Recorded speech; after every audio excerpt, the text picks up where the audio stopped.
third segment, fourth segment, the three of us chopping it up like a round table. That's a show that they can do every week for the rest for eternity. It doesn't have to be just the mayors. It could be the Speaker of the House. This week we got the Speaker of the House. You guys know these allegations of sexual assault is plaguing his office right now. Did the Speaker respond appropriately and in time? Emmanuel Chris Welch is our guest when we return. Bam.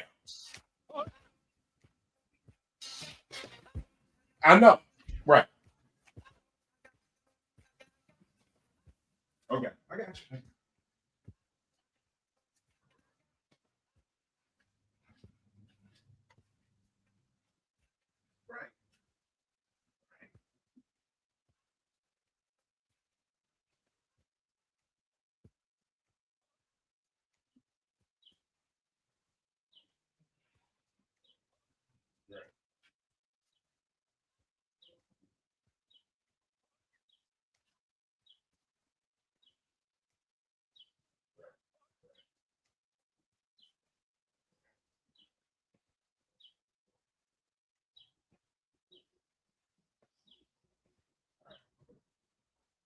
It looks like they do.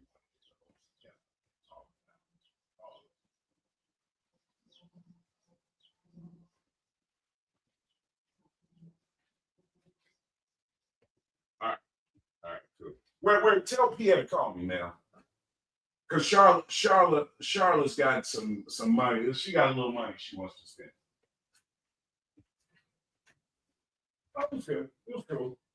It was cool. Yeah. It was a good time. I mean, I'm glad, I was about to get upset with them because they were scheduling Alexi to come on again with the right. So he backed out, but I texted his ass too. I don't know if that's why he backed out. But I was like telling him, man, y'all can't have this dude on twice in one day. So Ted I think they were doing it. I don't know if they knew that he was on. Ted was trying to have Alexi was supposed to come by for Michelle's fundraiser. See, the whole thing was fundraiser.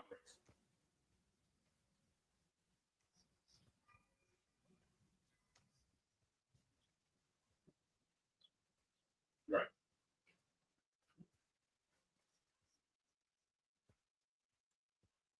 And I told her how that.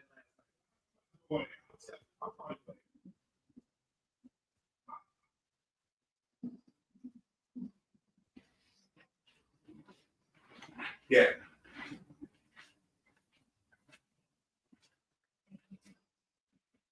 Yeah. I'll tell you. I'm gonna tell you the conversation I had. Right. Right. Right. Wouldn't it be great if life came with a remote control? You could hit pause when you needed to, or hit I couldn't believe it. Like that time you knocked down that wasp's nest. Uh-oh. Or that time you forgot to roll up your windows in the car wash.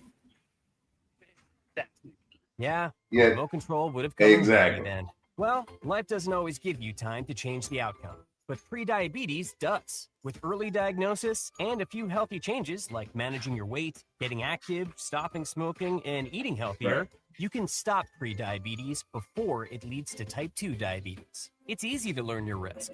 Take the 1-minute test today at doihaveprediabetes.org. Life doesn't come with a remote control. So you're on your own with the wasps. You have the power to take control of prediabetes. Visit doihaveprediabetes.org today. That's let me go in there. I'll call you later. Brought to you by the Ad Council and its Prediabetes Awareness. Hey, what's going on? What's that? Don't you wish your life came with a warning app? Stop. I'm on the phone with Melanie. And I don't hear. Just a little heads up before something bad happens. By hearing the volume, hearing the song, and I'm here. I don't hear the studio. So you can have more control. So that's usually my cue. All right, hold on. But let me just. Life doesn't always give Hold on, you do time to something. change Do the something. outcome. My bad. Pre-diabetes does. But I was on the phone Early with that. diagnosis and a few healthy changes like managing your weight, getting active, stopping smoking, and eating healthier, you can stop pre-diabetes before it leads to type 2 diabetes. It's easy to learn your risk. Take the 1-minute test today at doihaveprediabetes.org. Warning, the cap is loose on that catch-up. Don't wait. You have the power to change the outcome. Visit doihaveprediabetes.org today. That's doihaveprediabetes.org. Brought to you by the Ad Council and its pre-diabetes awareness partners. Don't act like that. Don't wear that. Don't think that. I've heard everything you tell yourself. Every time you felt different. All right. And I want you to know that taking care of your mind is taking care of everyone you love and who loves you.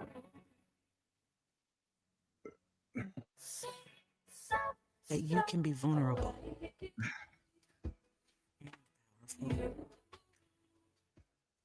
You can be more connected and resilient.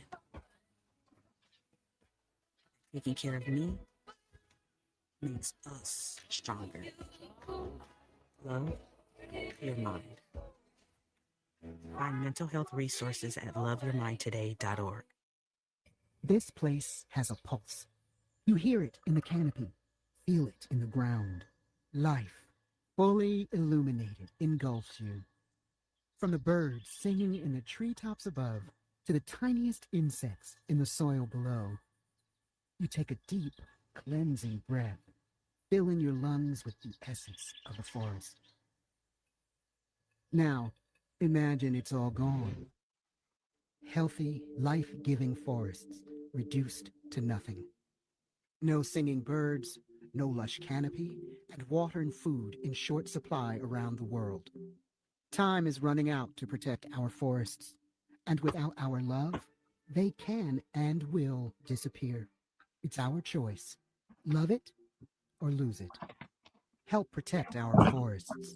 Visit World Wildlife Fund at wwf.org/love. Now back to Matt Mcgill on the Talk of Chicago, 1690 WVON.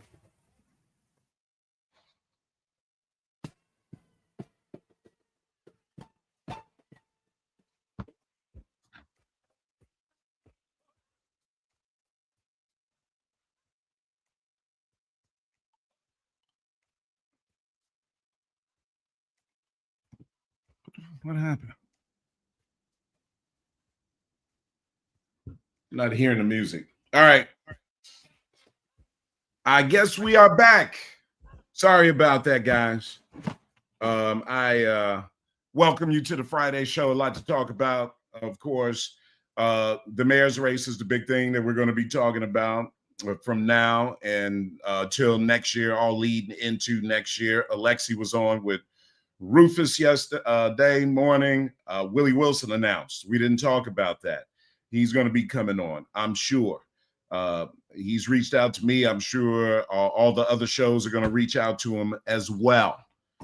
So we've got to figure and hear from Mr. Wilson and what he wants to talk about and do as mayor of Chicago. We had Mike Quigley on with me. Susanna Mendoza came on with Rufus. I'm trying to think, am I missing anybody else? And there's several names out here, people that we have not had on the show, people we're not familiar with. I think Matt Brewer came on with somebody else.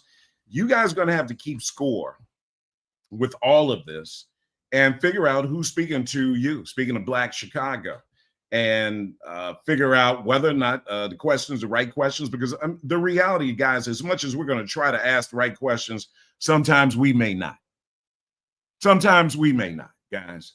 That's the bottom line. Sometimes we may miss out and forget the question. Time may run out on us, but we need you guys to participate in the show and be able to help as well and make sure you're communicating to us what you want people to know. I mean, here's the reality. You guys know how I've been talking about Mayor Johnson and talking about Black power and why Black representation matters. There are a lot of reasons why. When you look at Black-owned businesses that are in Chicago, when you look at how many Black-owned restaurants we have in Chicago, a lot of that is because you've had 2 Black mayors back to back. In fact, and I said this the other day, look, 10 years ago, a Black person would come to Chicago and ask you where to go. Where's the soul food restaurant? Where were you going to send them? MacArthur's, Gladys's is not open anymore. You might send them to Pearl's place. You only had a couple of places you would send them. St. Rez on 87th Street. Where were you going to send people? 10 years ago, where were you going to send people? Not many choices 10 years ago. Today, you got all kind of Black-owned restaurants. Too many for me to name. I did a panel at the Black Women's Expo on Black-owned restaurants. That's how many we have, right? You know why? Because you've had 2 Black mayors back to back. That means representation means something. Restaurants open when they get help, when they have political leadership that is helping them, grant money, whatever it is. An acute focus on Black development, on Black neighborhoods. When that happens, then look what happens. Look, I can send you to 10 different restaurants right now. 10 different restaurants. I got Parish 14 or Dawn or you want to go to Soul Vibes, or you got Southern, right? You got Hibachi. We got the Hibachi restaurant we did the broadcast from last week, Kodo, right? You got Jordan's.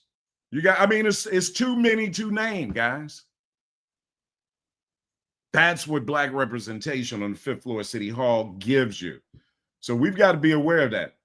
Here's the real, me personally, look, I know everybody that's running. I don't know Matt Brewer. I don't know a couple of other people who are running for office, but most of them I know. They're nice people. I love them to death. Personable, of course they're going to be nice to me. I'm an on-air person now. Do I want them to be mayor? That's a whole different question. All right, let's take a break. 591-1690. Phone lines, let's get them going. I'll run down today's show for you when we return. Titus on the board. We've got Annette and Kayla doing news until 1 o'clock, and then Logan. And then it's you and me, or it's you and me right now at 591-1690. Matt Mcgill Show. Get up on it, everybody. Up on the Talk of Chicago, 1690 WVON.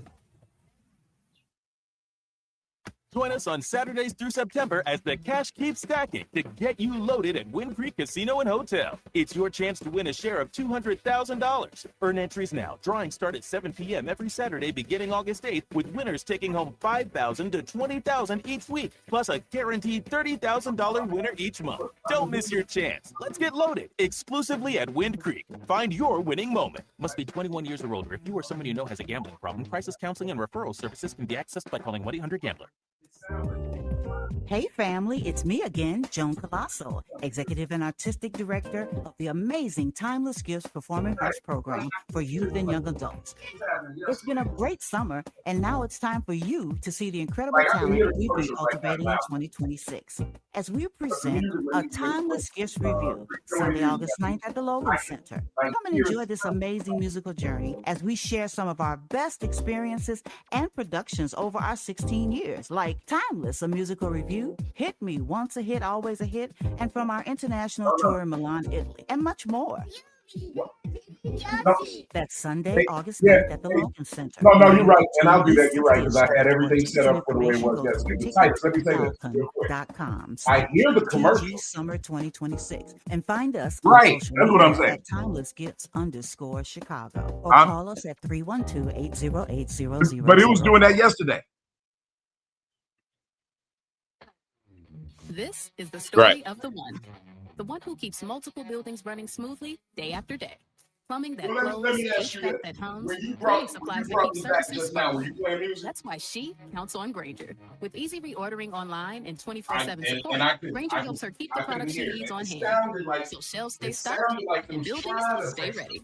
Call 1-800-GRANGER, click Granger.com, or just stop by. Because Granger, I for the had ones my who speaker get it muted. done. So then when I hit that, then I can hear the Trained commercial. investment accounts, stolen tax But I returns, did not lost hear the wages, music expenses that you for were bringing lawyers. me It's a back. lot. That's It why sounded LifeLock like you is backed by the were $1 Million talking, Protection what- Package, which covers up to $1 million Well, let's see for what happens. stolen Let's see what funds, happens. fees, and experts and lawyers, and out-of-pocket expenses. Don't face the burden of identity theft alone. Protect your future and finances with LifeLock. Join now. Save up to 30% off your first year with promo code BECK at It was a good thing Alexi didn't LifeLock.com. come on with, 1-800-LifeLock, promo code BECK. with LifeLock.com. Donovan yesterday. Now back to Matt McGill on the Talk of Chicago. I 1690. I told her you were WVON. supposed to come on. Yes, I was like, she was like, what?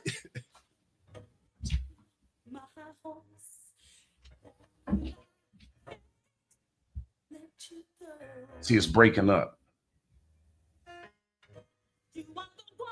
Yeah, it's.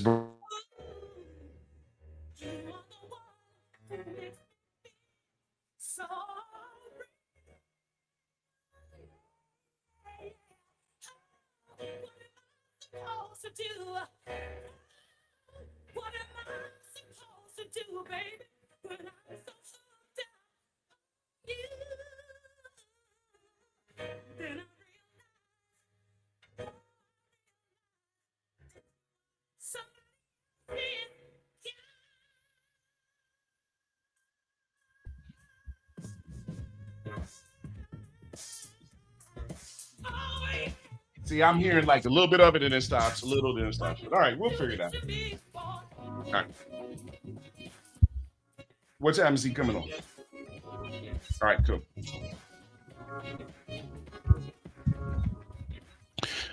All righty, everybody. Happy Friday to you. Bud Billiken Day tomorrow, so I know you guys are going to be out there. Lisa Ray is the why do I kid the Grand Marshal?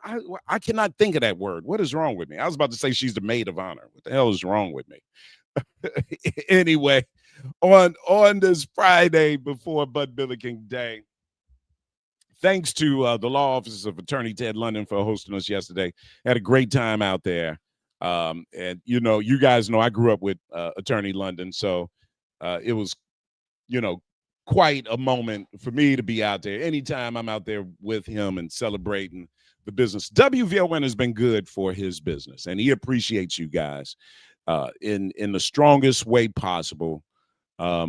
Continue to support Black-owned businesses. Continue to support Black institutions like WVON, Black institutions like Bud Billiken, Black institutions like Black Women's Expo and NAACP and Urban League.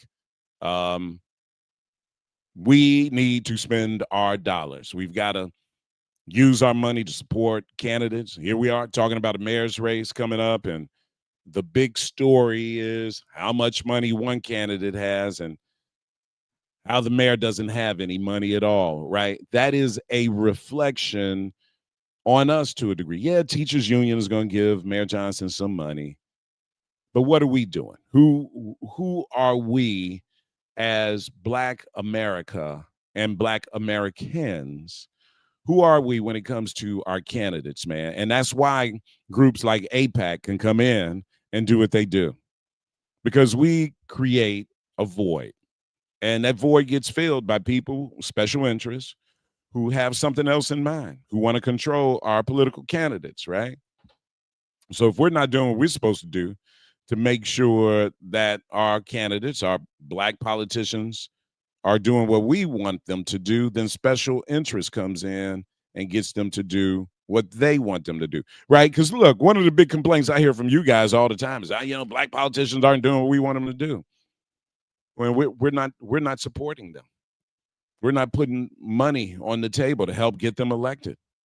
I mean, and this mayor's race is going to be a classic example of that. If Mayor Johnson goes in here before teachers union gets involved, if he goes in here, with less than $1 million, I mean, at least from Black Chicago alone, if everybody gave the mayor $5, if the majority of Black people in this city gave the mayor $5, that's probably $1.5 million. It's probably about $1.5 million. You see what I'm saying? And so, if we think it's roughly about 300,000 black people in the city of Chicago, I think my math is correct. That'll be close to $1.5 million. We have to start thinking that way. Okay? We have to start thinking that way. I mean, I love as somebody who's in media, I love the prospect of Mayor Johnson being written off the way he's being written off. And the prospect of him, because of a power surge of black Chicagoans, this man gets into the race and surprises everybody. The mainstream media that doesn't want to. I mean, I think I'm more pissed off about everything because I see what's happening with mainstream media, with our newspapers. These people don't like black power. They don't like when black people get in position to have some power. Then we start having problems. We start getting this excessive criticism of black politicians. Man, I was talking about this yesterday, how the feds and everybody else tried to find anything they could on Harold Washington when he was mayor, on Eugene Sawyer when he was mayor, and they couldn't find anything. Those guys were dotting their I's and crossing their T's. They knew that the feds were looking for any reason to take them down. We had made history with Harold Washington being elected mayor of the city of Chicago and was changing the paradigm that existed in this city for a long time. And then we gave it right back up. We gave it up. No, nobody else did. We did. We gave up power. Black Chicago gave up the mayor seat in 1989, 90, whenever that special election that black politicians forced. Eugene Sawyer could have filled out the rest of Harold Washington's term. We and black leadership at the time shot ourselves right in the foot. Can't tolerate that. We can't have these missteps by black people or black leadership. Just can't have it. Not this time around. It's too much at stake. And I heard a story yesterday. Somebody was telling me yesterday as I was at Attorney London's office. Somebody was telling me that the mayor was at some event on the South Side and he was getting booed by black people. And they were telling me the mayor had to have police security. The crowd was booing him. I'm like, are you freaking kidding me? Are you really kidding me? We got that kind of ignorant crap going on. You guys are booing me. You should, whoever did, you should be ashamed of yourselves. And black people, if you see somebody booing, you don't have to agree with what? Because of the migrants? This is such a tired, old conversation, man, that it's embarrassing to have it intellectually with black people. Migrants. Get the migrant out your head. It's absolutely embarrassing, man. And here we are. We're fighting this fight nationally with a president of the United States who looks at you and says to himself, they have no idea black people are predictable. This is what's going to happen. It's terrible. You know, we're in reverse. Everybody else is in like third gear. We're in reverse. Cut it out. 591-1690. When we return, Jeremy Allen, executive editor of the Michigan Chronicle, is going to join us. We're going to talk about this week's election, and I'm going to try to figure out why black Michiganders were not supporting the DSA candidate. I can't understand it, but we'll find out when we return after news. Sunny today with a high of 84. Good afternoon. I'm Kayla Patton, and here's what's happening. New information about a bizarre scene at a funeral home on Chicago's far south side where 57 decomposing bodies were discovered. A full investigation is underway. Perry Williams has more. More than 50 decomposing bodies were discovered at the Southside Chapel on 95th Street. This man says he's noticed unusual smells in the area. Every time I come through here, I smell a foul smell in the air. And I was wondering what that smell was, and I kept thinking maybe it was the sewer. The Cook County Medical Examiner's Office is working with authorities to identify the bodies right away and notify their families. I'm Perry Williams. Remains were reportedly found in closets and an attached garage. State records show that the funeral director, Johanna Morgan, has been temporarily suspended as of Wednesday. A South Suburban Chicago Heights crematory owned by Morgan's husband, Clark, was shut down last year after more than 100 bodies were found improperly stored. Meanwhile, the Cook County Medical Examiner's Office is working with authorities to identify the bodies right away and notify their families. The battle for the CPS budget is still ongoing. Illinois House Speaker Chris Welsh says he never committed to providing Chicago Public Schools $150 million in state funding. He says he made a general statement of supporting money for schools statewide. Matthew Luskin with the Chicago's Teachers Union remains optimistic. Matthew Luskin with the Chicago Teachers Union remains optimistic. But I think the Speaker of the House is an intelligent man. I think he sees the news out here. He understands the scrutiny that's going on around the school budget. Just last week, the Chicago Board of Education passed an unbalanced spending plan because it included $150 million in state funding that has not been approved. CPS officials warned that if they do not get additional funds, they could face mid-year budget cuts. Teachers are scheduled to return to the classrooms on August 17th, and students will arrive on August 24th. The Chicago Police Oversight Board wants to hear from the public concerning the search for a new police superintendent. The Community Commission for Public Safety has set up 5 community listening sessions in regards to CPD's search. This comes after Larry Snelling retired earlier this summer in July. The first listening session is scheduled for August 17th at Malcolm X College, followed by another one on August 25th at Kennedy High School. The last one will be on September 10th, and it will be virtual. The deadline for the commission to submit its list of finalists to Mayor Brandon Johnson is November 12th. And last but not least, the beloved Bud Billiken Parade kicks off tomorrow for its 97th year and will showcase some of the best and brightest of Chicago's talent. The celebration marks the start of a new academic year with excitement and plenty of resources. WVON's Rufus Williams exclusively interviewed the Grand Marshal for this year's parade, Lisa Ray McCoy, on what an honor it is to be a part of the parade's legacy. Because people don't understand how big and how important and how I am so emotional about this. To them, it's a parade that they've seen on TV every year because it's the back to school program. It is the celebration to say, yes, education is important still. You've had summer. Now it's time to buckle down and get focused. And we're going to do it again next year, bigger and better. The parade route will start on 39th Street and King Drive to 51st Street at 10 a.m. tomorrow, with the post-parade festival happening in Washington Park. It will feature local vendors, face painting, and groups focused on youth empowerment, such as school supplies, hiring fairs, and more. Well, that's a look at our news now on 1690 WVON. I'm Kayla Patton.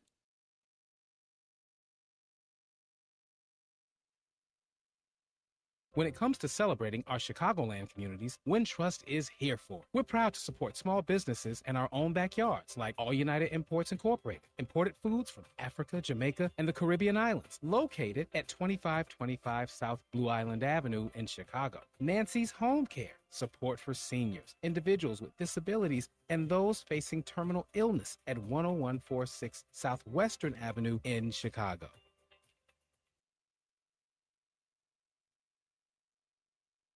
Have you checked out WVON's digital streaming network, Bond TV? It's everywhere on Roku, Apple TV+, Amazon Fire, on the WVON app, and at VON.TV. Bond TV, it's cultural content on purpose. Are you ready? Not just to do hair, but to build a real beauty business. If you're a stylist, a barber, or a beauty professional, this show is for you. I'm Nidra Williams of Solo Beauty Supply. I'm Dr. Leka Sean, trichologist and salon owner. Breaking down real strategy, real growth, and what it takes to win in this industry. Tap in, lean in, and level up. The Hair Salon Tour Show, where beauty professionals become business powerhouse. Join us Saturday from 2 p.m. to 3 p.m. where beauty professionals become business powerhouses. WVON 1690. Now back to Matt McGill on the Talk of Chicago, 1690 WVON.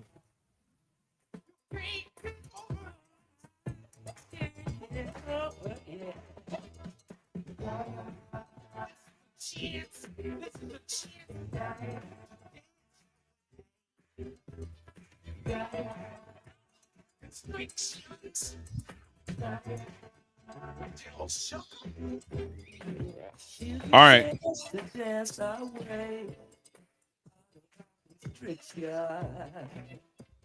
I've got some comments on Facebook Live that I will address. We'll talk about that a little later on. Continue to make your comments. Definitely want to get into it. Also, another topic, and I'll tell you guys a little later on after we have our guests on from the great state of Michigan. Guys, as you guys know, on Tuesday, we had the big election. And that was heard all around the country. Everybody was anticipating this big election. What's going to happen in Michigan? Abdul Al-Sayed, who does not represent the DSA, but has many opinions that are consistent with the DSA. And a lot of political pundits said this was going to be an election that determines whether or not a purple state, not a deep blue state, but a purple state can elect a candidate that is left and to the left of the progressive movement, not a moderate. And we see that Democrats did. They did it without the black vote. And I was real curious about that. As you guys know, I've been talking about it all week. Jeremy Allen is here to help us figure this out. Jeremy is executive editor of the Michigan Chronicle. Michigan Chronicle is a news, information, and events company that covers the interests of the African-American community for more than 80 years. Jeremy, welcome to WVON, my friend, and take on that question of curiosity for me, man. Am I understanding that the majority of black Michiganders voted for Haley Stevens? Hey, thank you for having me, Matt. You are correct in saying that the majority of black voters, particularly in Detroit, which is located in Wayne County here in Michigan, the majority of those folks did vote for Haley Stevens, Abdul El-Sayed's opponent. I think a big reason for that, though, was that Haley Stevens had a lot of money pumped into her campaign as she was, running this race, upwards of $60 to $70 million from external sources. And what we really saw was an attempt to highlight Haley Stevens's history with black folks. And she did so by, it wasn't directly her, but it was outside entities who were endorsing her campaign. They ran advertisements that showcased Haley Stevens' former work with, the former President Barack Obama during the Detroit area bailout of the automotive industry, showcased her in a positive way.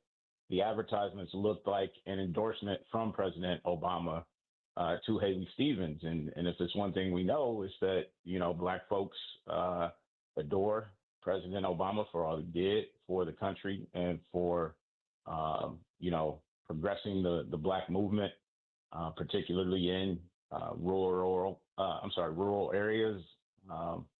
And then there were some additional advertisements run that were showcasing Abdul El-Sayed as being anti-Obama, both President Obama and First Lady Michelle Obama. And I think those messages resonated with the traditional voting bloc of black voters here in southeastern Michigan. So we saw a lot of older folks who really bought into those advertisements and felt like Abdul El-Sayed was anti-Obama, which translated to anti-black.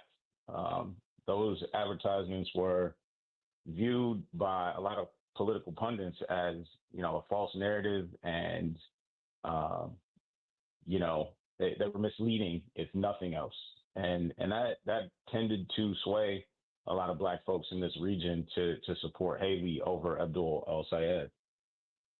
Well, the concerning part about that for both President Obama and for the black vote is that it didn't matter that Saeed won, Abdul El-Sayed won without the black vote for the most part, even though I do think there was a substantial an amount of black people in the Detroit area and Wayne County. It looked like they did vote for. I mean, I am thinking that it was the smaller percentage of people black people that did vote for him out of the Detroit area are the ones that made the difference for him. If you're looking at a 12 to 14,000 vote margin, 12 to 14,000 vote margin there, and I'm sure if you look at the total vote coming out of Detroit, there was enough black vote out of Detroit for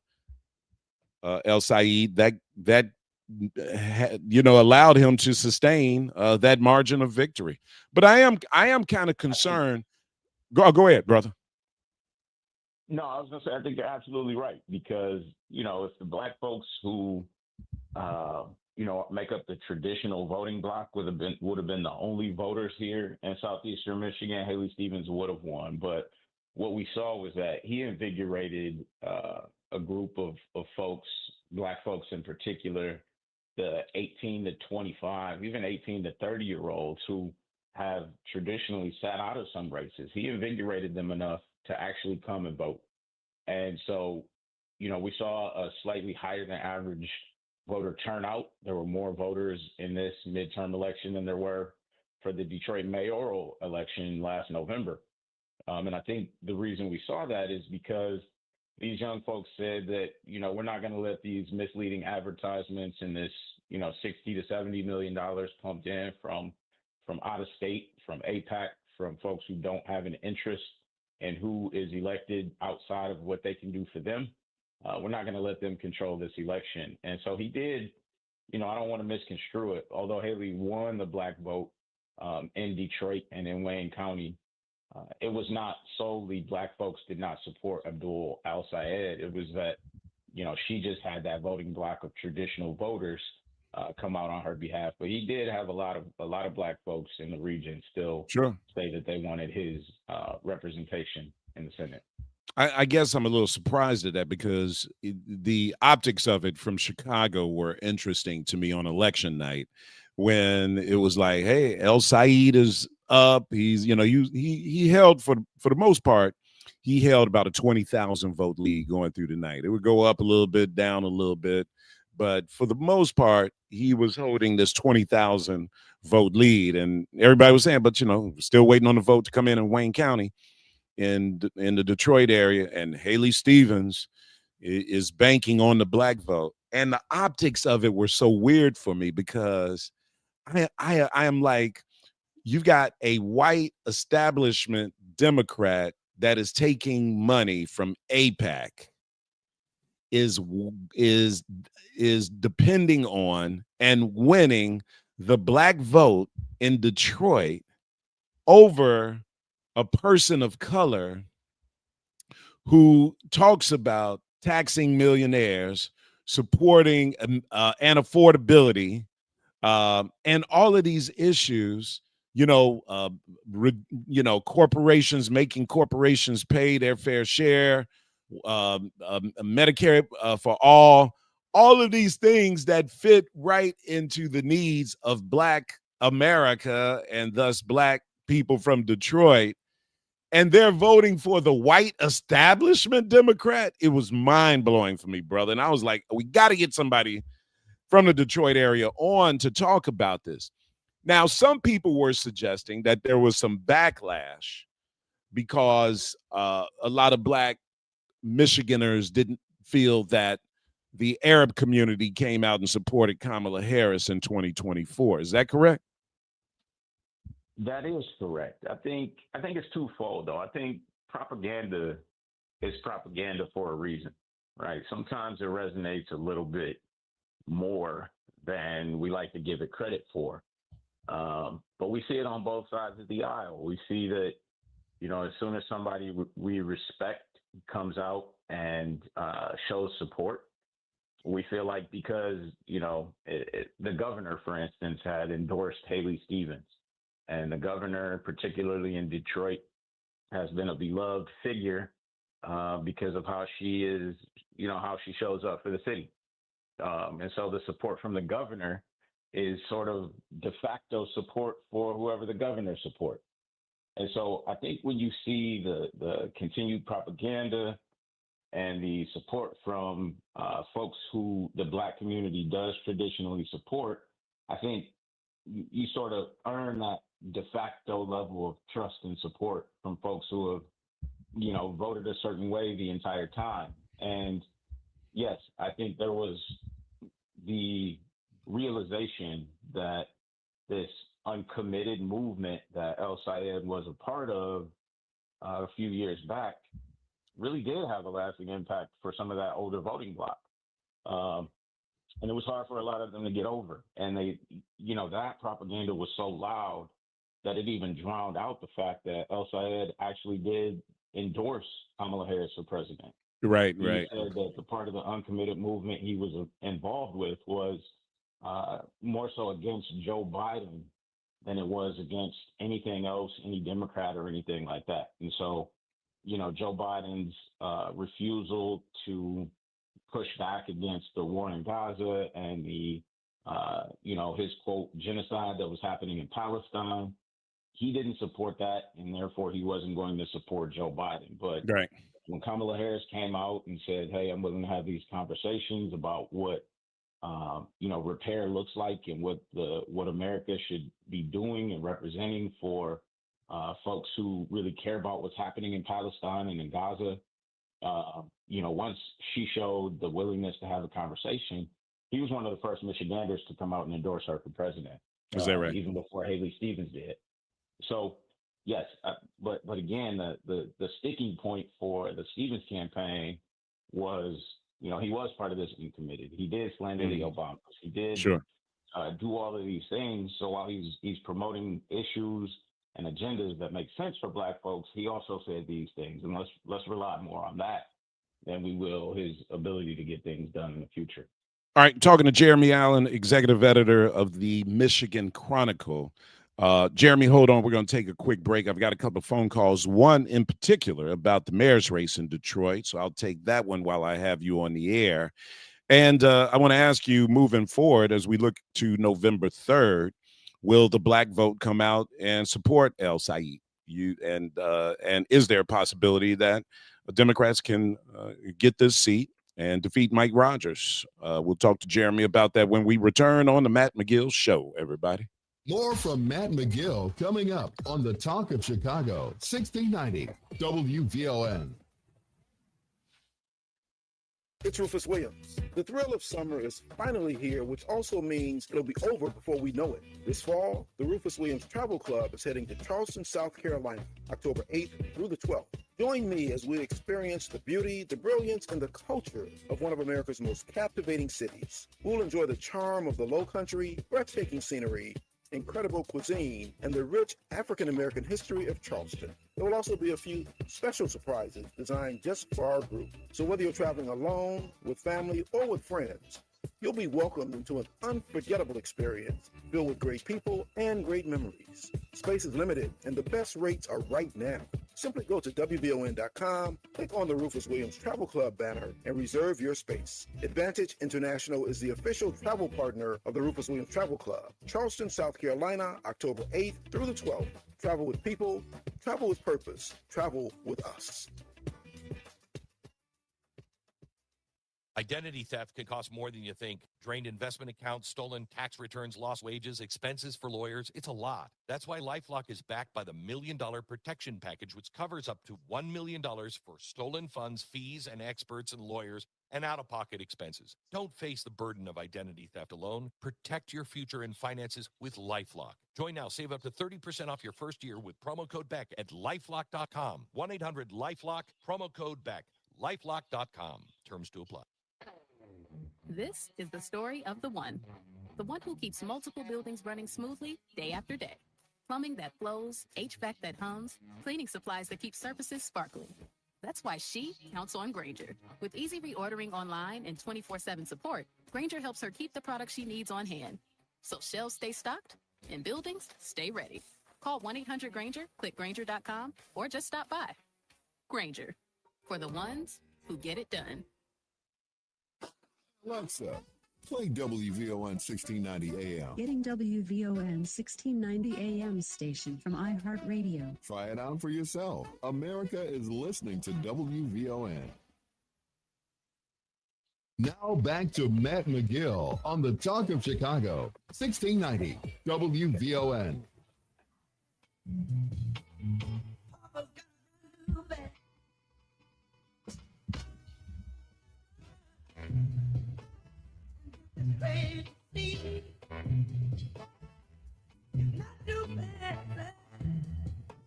But ain't no drag.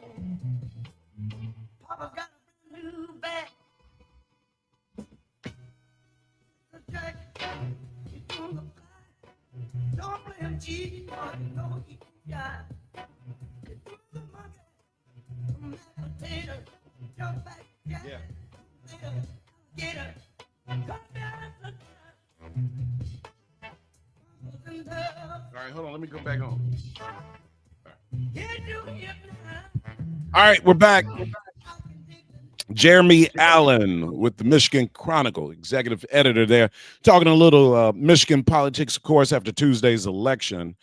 And Abdul El Sayed defeating Representative Haley Stevens. And what was the showcase election matchup for a Tuesday that everybody was talking about? But we're talking about this dynamic that involves the black vote, and the black vote that supported Haley Stevens over Al Sayed. As you guys know, I am a person who is leaning toward the socialist movement, the DSA, not socialism as we know it, or the scare tactics that some Democrats and many Republicans are using to describe the socialist movement, but the reality of the socialist movement within the Democratic Party and how they are positioning themselves to talk about real issues concerning with the working class community, real issues, and those issues concern Black America as well. This dynamic that existed where Black voters supported this white establishment Democrat kind of confused me a little bit, and Jeremy is kind of showcasing, or at least telling us, explaining some of the reasons why. You had said something about the campaign commercials that Stevens featured that made it seem like the Obamas were endorsing her, and did pump up this idea that El Sayed was not a supporter of the Obamas. Can you explain that a little bit more to me, brother? Yeah, certainly. So back during Detroit's bankruptcy and after the bankruptcy, we had a huge national bailout here for our big three automotives. Folks in Chicago are familiar with the fact that Detroit is the automotive capital of the world. And as our economy was emerging from bankruptcy and on the national scene, we were having just all types of trouble with big business staying in business. Obama appointed a staff to just kind of take a look at what was happening within the automotive industry prior to issuing money to the big three to help them come out of these potentially insolvent situations. And a part of that staff here in Detroit was Haley Stevens. So she operated as a chief of staff for the team that was put together to help with these auto bailouts. And he spoke glowingly of her in the years after that for just her diligence and the ability for her to be effective in helping the automotive industry recover here in Detroit and save a couple 100,000 jobs, which is huge for what we do here. She used sound bites that were almost 10 years old in commercials, throughout this campaign cycle to kind of showcase the Obama's affinity for her. And also, several years ago, Abdul El Sayed had made some remarks about the lack of certain things that President Obama was able to do for Detroit. I think he summed it up as saying that some of his initiatives were ineffective. And in doing so, pairing those sound bites together, Haley Stevens made it seem like Obama was endorsing her, ending commercials with him at a podium saying how great she was. And a lot of people took away from that the fact that, well, if Obama is supporting Haley Stevens and talking about how great she is, then Right. she has my vote. If she's good enough for Barack, she's good enough for us, right? Right.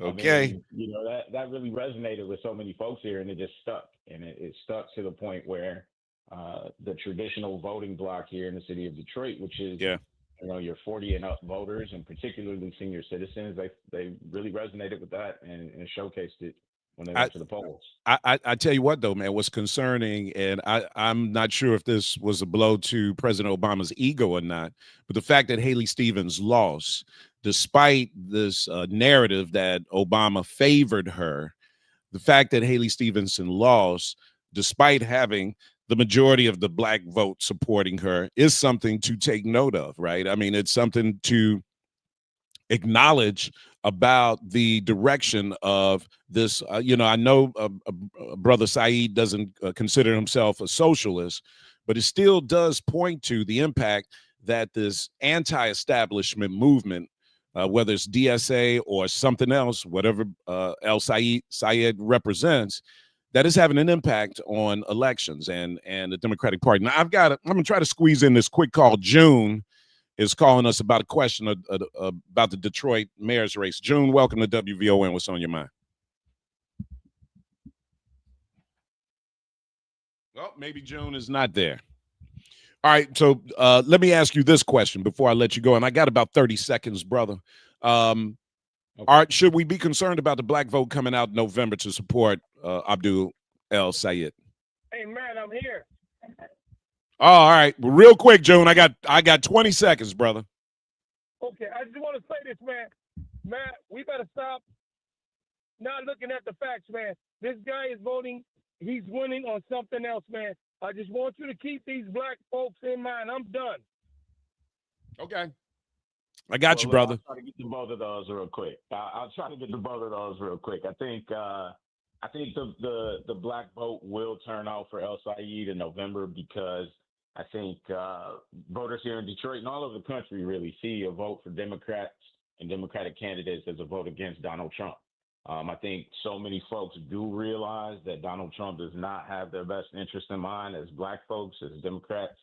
And the way he's been inserting himself into these Michigan politics as of late, particularly already having come out and labeled Abdul El Sayed as a communist and somebody who's bad for America, I think that'll invigorate folks in the same way that El Sayed's message did all across the state of Michigan for the voters who, elected him to be their representative on the ballot in November. And so I think anybody, no matter who, back the blue, vote blue, is really something that voters in Michigan will take to heart in November. And, folks who showed up to support Haley, they saw that she endorsed Abdul after his victory, and they'll take that to heart and to the polls. I love it. Jeremy Allen, thank you, brother. Executive editor of the Michigan Chronicle. I look forward to having you back on, man. I'm sure there's a lot we're going to be talking about in the next several months here, and even after this midterm election, going up to the next presidential election. I look forward to having you on the show again, brother. Absolutely. Thank you so much, and I'm looking forward to my next call with you, sir. There you go. We'll do it soon. All right, 1 o'clock hour coming up next. Phone lines are open at 591-1690. What's on your mind? Let's talk more about this. Of course, the mayor's race and anything else that's on your mind when we return on the Matt McGill Show. Happy Friday afternoon, Chicago. I'm Logan Page, and here are your news headlines. CPD Oversight Board seeks public input on superintendent search. Bud Billiken Parade returns this weekend. CDC reports rise in marijuana-linked ER visits. And judge orders Meta to pay $567 million in child safety case. National news from the Black Information Network is up next. on Chicago's only urban talk radio station, 1690 AM WVON, Berwyn, Chicago.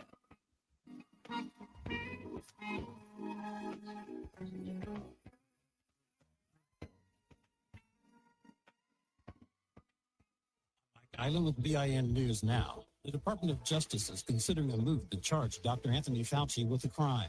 A vote by the Senate Homeland Security and Governmental Affairs Committee came after he invoked the Fifth Amendment more than 100 times. Senator Marsha Blackburn is the winner in the GOP primary race for Tennessee governor. She defeated Congressman John Rose and State Representative Monty Fritz. Meanwhile, not a good day for U.S. Representative Andy Ogles. He lost his Republican primary in Tennessee to former state official Charlie Hatcher. The Trump administration wants to cut regulations on the federal Head Start program that serves low-income children. Federal officials want to reduce regulations governing the program, including a proposed change that could eliminate the class size limits. The proposals would go through a federal review process and could take effect as early as 2027. Now back to Terry McCready. A Senate committee voting to hold Dr. Anthony Fauci in contempt of Congress. Kentucky Republican Rand Paul said what Fauci is being charged with now has nothing to do with what's covered under the pardon. Well, there's going to be a legal question for judges, and there is some precedent going back to the Supreme Court saying that if you've been granted immunity, that you have to agree to testify. You can't get a pardon and then plead the fifth, that they're inconsistent with each other. The vote by the Senate Homeland Security and Governmental Affairs Committee comes after the former White House health advisor invoked the Fifth Amendment more than 100 times in a hearing last week about the COVID-19 pandemic. The Department of Justice can now move to consider charging Fauci with a crime. Fauci refused to answer questions, saying he thinks committee chair and Republican Senator Rand Paul wants to see him behind bars and is obsessed with him. Paul accuses Fauci of covering COVID's origins and of unnecessarily closing schools. Senate Republicans voted down an amendment that would have expanded Americans' ability to sue pesticide companies over health risks. The proposal offered by New Jersey's Black Democratic Senator Cory Booker followed a recent Supreme Court ruling that limited lawsuits over pesticide warning labels. I'm living in a world where it's so different than when I was an executive. We spend $4.9 billion a day on interest on our debt. Are you going with Sally? Because of profligate spending. Both sides of the aisle have been the most fiscally irresponsible people to run our country like we're running it now. And we're arguing over an entire program that affects $100 billion and 45 million Americans resolve on it. All right, supporters said the amendment would have restored the rights of cancer victims to pursue legal action, while Republicans opposed the measure. The Senate Agriculture Committee also failed to advance the broader farm bill during yesterday's meeting. The son of legendary black singer Jubilant Sykes is pleading not guilty to murdering his father. 31-year-old Micah Sykes is accused in the brutal stabbing of the 71-year-old at their Santa Monica home last December. Prosecutors say his mother witnessed the deadly attack. Sykes is due back in court on September 2nd, when a date will be set for a hearing to determine whether there is sufficient evidence for him to stand trial. He remains behind bars without bail. Jubilant Sykes was a Grammy-nominated opera singer. The International Court of Justice has set the timetable for the Democratic Republic of Congo's case accusing Rwanda of international law violations. Kinshasa must file its arguments by October 2027, and Kigali's response is due in late 2028. Kinshasa filed the case in June with allegations that Kigali breached 4 international conventions covering genocide, racial discrimination, discrimination against women, and torture. The allegations span 3 decades. In its application, the DRC argues the accusations have continued for nearly 30 years. Kinshasa accuses Rwanda of committing crimes through armed groups it describes as Kigali's proxies, including M23 rebels. Oral arguments are expected in 2029. I'm Terry McCready for the Black Information Network.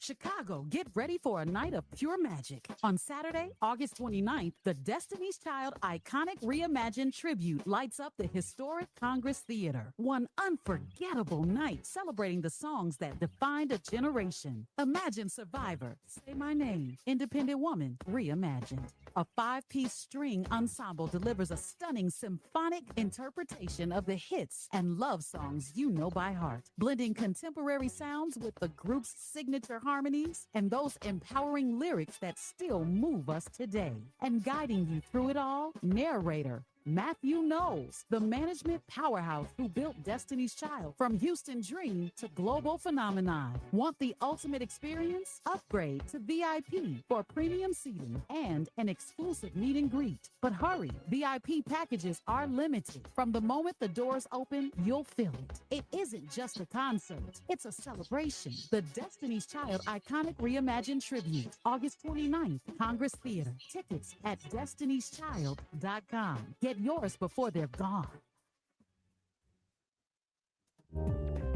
Hey family, it's me again, Joan Colosso, Executive and Artistic Director of the amazing Timeless Gifts Performing Arts Program for youth and young adults. It's been a great summer, and now it's time for you to see the incredible talent we've been cultivating in 2026 as we present a Timeless Gifts Review, Sunday, August 9th at the Logan Center. Enjoy this amazing musical journey as we share some of our best experiences and productions over our 16 years, like Timeless, a musical review, Hit Me, Once a Hit, Always a Hit, and from our international tour in Milan, Italy, and much more. That's Sunday, August 9th at the Logan Center, 915 East 60th Street. For tickets and information, go to ticketfalcon.com/TG Summer 2026 and find us on social media at TimelessGifts_Chicago or call us at 312-808-0005. Hi, I'm attorney Ernesto Borges. I'd like to invite you to join me for the Borges Report for lively discussions about legal matters, politics, government, entertainment, and the topics that concern you in your life. Start your Sunday the Borges way with the Borges Report. The Borges Report with Ernesto Borges, Sunday mornings at 9 on the Talk of Chicago, 1690 WVON. Now back to Matt Mcgill on the Talk of Chicago, 1690 WVON.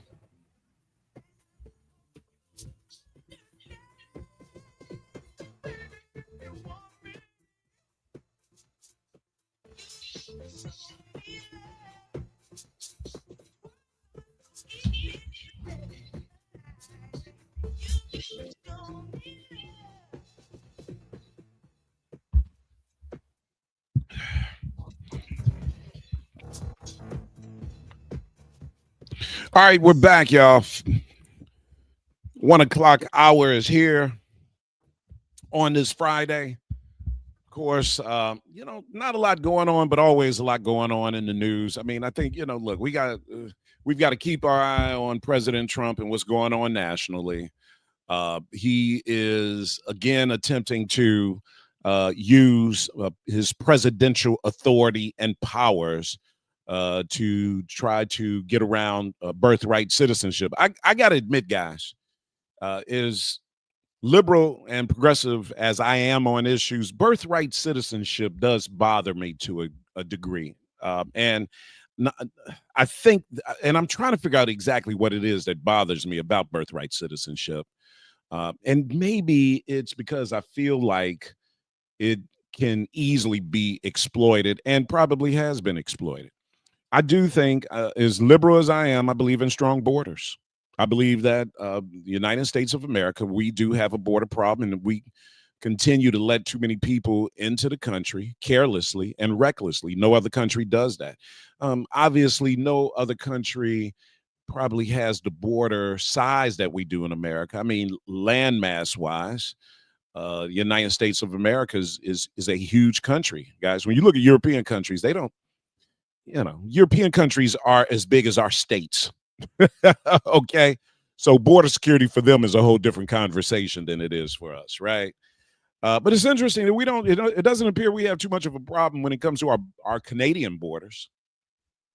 But our southern borders are a problem because that's where the countries exist that the United States government have disrupted, that we've been involved with. We have sanctioned. We have created a lifestyle for people in these countries in Central and South America that makes them want to leave and come to America. We create the chaos so that we can overthrow governments, so that we can have reasons to overthrow governments. What we're doing right now in Venezuela is absolutely embarrassing. And yet it's on the back page of our news cycle, right? We don't even talk about it anymore. I think I saw a story this morning about how over this last year or two that we've been bombing these quote unquote drug boats that have been leaving Venezuela, that the percentage of them that are actually carrying drugs or people that would be considered drug mules, the percentage is very, very low, which means we've been killing a lot of innocent people, and we should be embarrassed by that, guys. But that's just the reality of who we are as Americans. And maybe not who we are as Americans, but who we are as a country. And we can separate that, just like I separate Israelis from the Israeli government. We have to separate. I don't think any of us want to be associated with the ethics of President Trump, right? So that reality exists, and I do understand it and appreciate it. All right, so 591-1690. Let's open up phone lines and get you guys going on a Friday, day before Bud Billiken. Man, Bud Billiken used to be such a big deal for me, man, because I used to have Bud Billiken parties back in the day. But of course, we sold the house, and I'm so sad. And that party is over. But it was a lot of work, man. So part of me is like, thank God, because it was a lot of work. Because my parties over the years, man, just continued to get bigger and bigger and bigger and bigger, and more people, man. I'd have like 100 people coming through the house, brother, and that's more than a notion. Anyway, let's go to the phone lines at 591-1690. Angel, welcome to WVON. What's on your mind? Just say, I don't think the African American community is going to support these socialists. They believe in unloading the prison, let everybody to prison. They believe in defunding the police. And if where have you heard that? Where have you heard that at, Angel? All over the news. Matt, please. Hold up. Angel. On the news. Well, hold up, brother. Brother, just let me ask you a question. You have not heard that from the news. You've heard that from politicians on the news, right? Exactly. And the main, and hold up. I'm just, brother, I want to be as fair with you as I possibly can. But I need you to be fair with me as well. The politicians that you have heard that from, wouldn't you agree, are primarily Republicans? Of course. Okay. So hold on. What, Matt? Go ahead. I'm sorry. Go ahead. No, I'm just saying, you have heard that narrative coming from Republicans, and you have heard that narrative coming from the biggest liar in politics, President Trump. You have not heard that. You have not heard Zoran Mamdani is the face of DSA. Maybe Bernie Sanders more so than Mamdani. You have not heard Bernie Sanders or Zoran Mamdani say that they want to abolish prisons. You have not heard them say that. I heard they want, okay, whatever the point. I want to talk real quick about the mayor's race. Number one, I've been to Susan Mendoza's place, checked her out. I've been to Donora William Carter, the one that's talking about flipping the city red. I gonna go to see with what's his name? Wood Wilson has an event. My options are open. I'm out here in the 31st ward. Our mayor is running somebody against our alderman, which is fine. Everybody has the right to run somebody against whoever, but that's a big mistake because our alderman will win this ward big time. Also, I heard that Commissioner Harris, the vice president that used to be, she brought a brand new house that cost her $8 million. Not my business, good for her. But you know what, Matt? When she bought the house was 96% white. So much living amongst your people. Don't want to say nothing, but look it up. Because every time I say something, look it up. But anyway, I think your mayor is dead on arrival. 7 years ago, I called you on this phone and told you Lori Lightfoot will not make the runoff. Larry Lightfoot will not make the runoff. And I helped her on the first term, but she was horrible. But let's see what happens with this gentleman in office. And I saw the governor going on TV saying, oh, President Trump owes each citizen $1,750 because of the tariffs. What about the money he spent on illegal immigrants? What about them? I'm waiting for a check for them to send me on that issue. Thank you for accepting my call. So illegal immigrants have not cost you any money out of your pocket, Angel. That and what Tax governor? money. Hello, I pay tax money. Don't tell me that didn't come out of my pocket. The mayor spent $800 million on illegal immigrants. Okay, so hold on. So you send me a check. all right. So Angel, okay, all right. Good call, Angel. I appreciate it, brother. Here's the reality. The reason why the governor is saying that about tariffs is because the average citizen is paying for the tariff. That's why Governor Pritzker is saying that. You are paying for the tariffs. He puts a tariff on a country, and then that tariff is passed along to you via the price of a product that you are buying. So Governor Pritzker's calculus is that you guys deserve a refund, and we as taxpayers deserve a refund on it. I think that's what his calculus is. Taxpayer money that went to the migrants is not money that came out of your pocket. That's not money that was increased. It wasn't like we did a line item tax. We did a special fee, a special tax to pay for housing the migrants. That's not what happened. Money was spent on taxes that you paid that you normally would have paid. But it's real funny how, we're all uptight about tax money, the 300, 400, whatever it is, 500, $600 million that was spent to house migrants, to get them off the street and to house migrants. We're upset about that, but we're okay with the billions of taxpayers' money that goes to Israel to kill Palestinians. You're cool with that, though. None of that is our problem. That tax money, I don't have a problem with that. But what really impacts my life is the money that went to the migrants. Yeah. Guys, get it out your head. 591-1690. You're listening to the Matt McGill Show.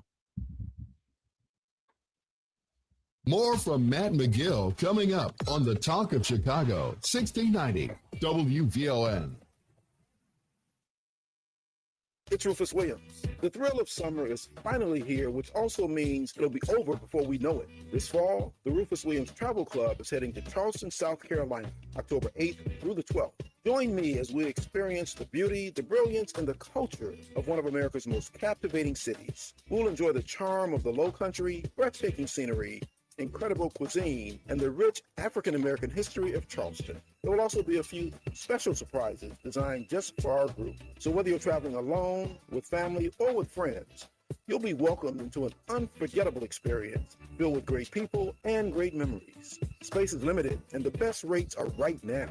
Simply go to WVON.com, click on the Rufus Williams Travel Club banner, and reserve your space. Advantage International is the official travel partner of the Rufus Williams Travel Club. Charleston, South Carolina, October 8th through the 12th.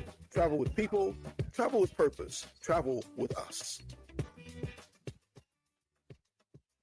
When it comes to celebrating our Chicagoland communities, Wintrust is here for it. We're proud to support small businesses in our own backyards, like Anderson's Bookshops, with locations at 123 West Jefferson Avenue in Naperville and 5112 Main Street in Downers Grove. La Fruteria Incorporated, imported foods from Africa and the Caribbean, located at 8909 South Commercial Avenue in Chicago. Kitchen and Bath Authority, exquisite collections of bathroom accessories and more at 611 West Roosevelt Road in Wheaton. This is the story of the one who keeps multiple buildings running smoothly day after day. Plumbing that flows, HVAC that hums, cleaning supplies that keep surfaces sparkling. That's why she counts on Grainger. With easy reordering online and 24/7 support, Grainger helps her keep the products she needs on hand.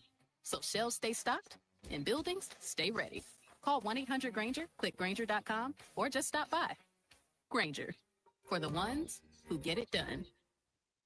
Veterans and active duty service members, when your call to service ends, your mission doesn't have to. Go from GI to IT in just a few months at My Computer Career. Prepare for a high-demand career in cybersecurity, protecting people, systems, and institutions from real cyber threats. Cyber warriors are needed now. Will you answer the call? Go to mycomputercareer.edu/CWP to learn more. That's mycomputercareer.edu/CWP. An elite CompTIA certification partner. VA education benefits are available to those who qualify. This is your host and life coach, Linnell Harris, and I want you to join me every Sunday morning from 7 a.m. to 9 a.m. for Inspirational Perspective. On Inspirational Perspective, we talk life vision, life purpose, and the show is all about helping you live the best life possible. So join me as we look at supporting you in living the life you intend to live and making your life's vision a reality. Every Sunday morning at 7 a.m. on the Talk of Chicago, 1690 a.m. WVON. Now back to Matt McGill on the Talk of Chicago, 1690 WVON.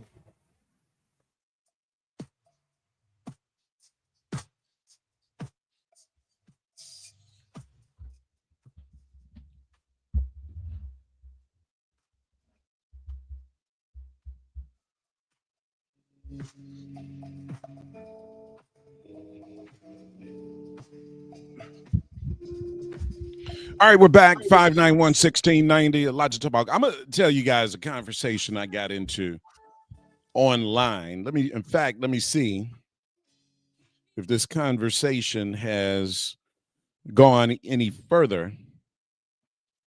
You know, people, I like to mix it up with people on Facebook. You guys would be surprised about how many interactions I have on Facebook with people. And a lot of it is good, and some of it gets a little personal. I'm sorry, but that's just the reality of it, man. I'm a big boy. I can handle it. Let's see, where are we at? All right, you know, this conversation. We have had this conversation on WVON before about whether or not a black person can be a racist, and I think a lot of people will say no, that a black person cannot be a racist. And a black person can be a racist, y'all. I mean, being a racist is like being a murderer. Anybody can be a murderer. Anybody can be a racist, right? I think we conflate being a individual racist with a system of racism. Those are two different things. And so can a black person be a racist? Of course they can, right? And so I'm watching this debate online that these two brothers were having. And the one debate was with this guy, Officer Tatum, he's a fool for the most part. Well, I shouldn't say that because I don't know him, but he's usually, to me, his position is usually opposite of what mainstream black America thinks. But that's kind of like his niche.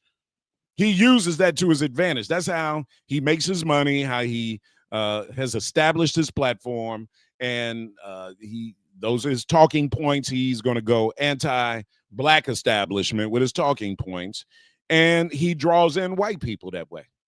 You know, so Republicans like him. White MAGA people like him because he's quick to criticize. But that's an old game. We've seen that over and over again. We've seen plenty of media personalities that, or at least influencers, whatever you call people that are on the internet peddling their, podcasts or their website or whatever they do. I mean, that's an old one. Hey, I'm going to be the only black person or one of the few black people that criticize black people.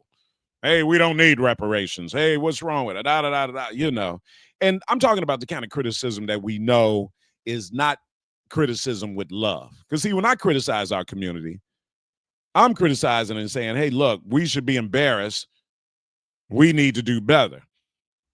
Some of these cats, when they criticize black America, they are insulting black America in a way where they are saying exactly what white folks say. Okay. But in this one conversation, Officer Tatum was asked a question, can a black person be a racist? And he says, yes. And then the person that he's debating says, that's wrong. And as much as I disagree with everything that Officer Tatum says, he's not incorrect about that. A black person, just like a black person, again, can be a murderer, a black person can be a racist as well. Now, black people in America cannot create a system of racism, right? Black people in maybe another country can, but they cannot here in America. All right, 591-1690. And if you want to get in, if you want some of that, you are welcome to come at it. I don't mind. Let's go to Mona. Mona, welcome to WVON. What's on your mind on this Friday? Hey, Matt, what's going on? Hey. Hey. Can you hear me? Yes, I can. Okay. I was just going to say, you were talking about can black people be racist? I don't think we can, only because of this. Black people don't have the power to change. If we feel some type of way about somebody, it doesn't change their disposition. For an example, if a white person is racist against us and they call the police, they're likely what? They can then, that whole situation can escalate and become more than what it is because they have a sense of that they know they're going to be believed by the police, right? And that's what typically happens. Or they have systems in place that give them the advantage and give us the disadvantage. Now, we can be prejudiced, but I don't think we can ever be racist. Well, I mean, I think how we feel and what we say doesn't really move somebody else's needle or doesn't change that other person's life. But Mona, you're talking about racism. You're talking about racism. All right. Right. The word of racism is racist. Right. No, racism is a system. A racist is a individual person. That's true. You see what I'm saying? So a black person, an individual black person can be a racist. I think we can be prejudiced. I don't think we can be racist. Well, all right, let me ask you a question.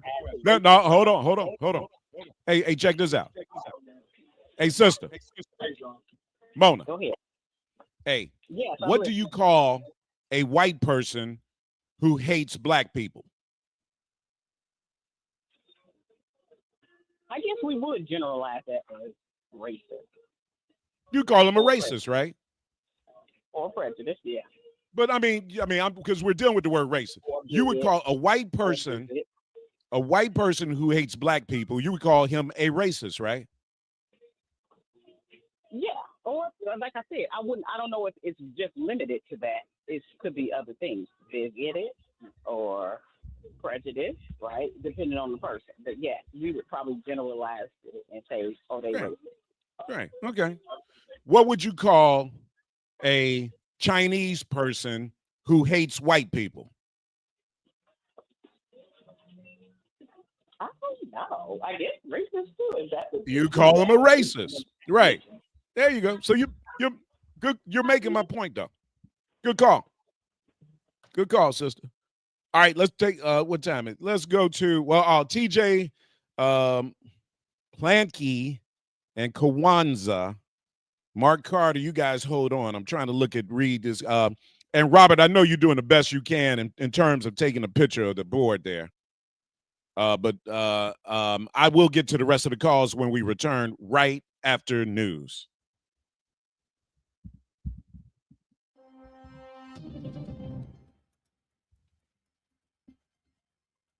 Good Friday afternoon, Chicago. I'm Logan Page, and here it's happening in your local and national news. The Chicago Community Commission for Public Safety is holding 5 public listening sessions to gather input on the search for the city's next police superintendent. The meeting begins August 17th at Malcolm X College with additional sessions through September 10th, including a virtual option. The commission must submit its list of violence to Mayor Brandon Johnson by November 12th. Another is about Billiken Parade is this weekend. Bronzeville will be a who's who of dignitaries, politicians, entertainers, community activists, and dozens of beautiful floats, bands, and dancers. WVON's intern, Caleb Patton, has more on what to expect.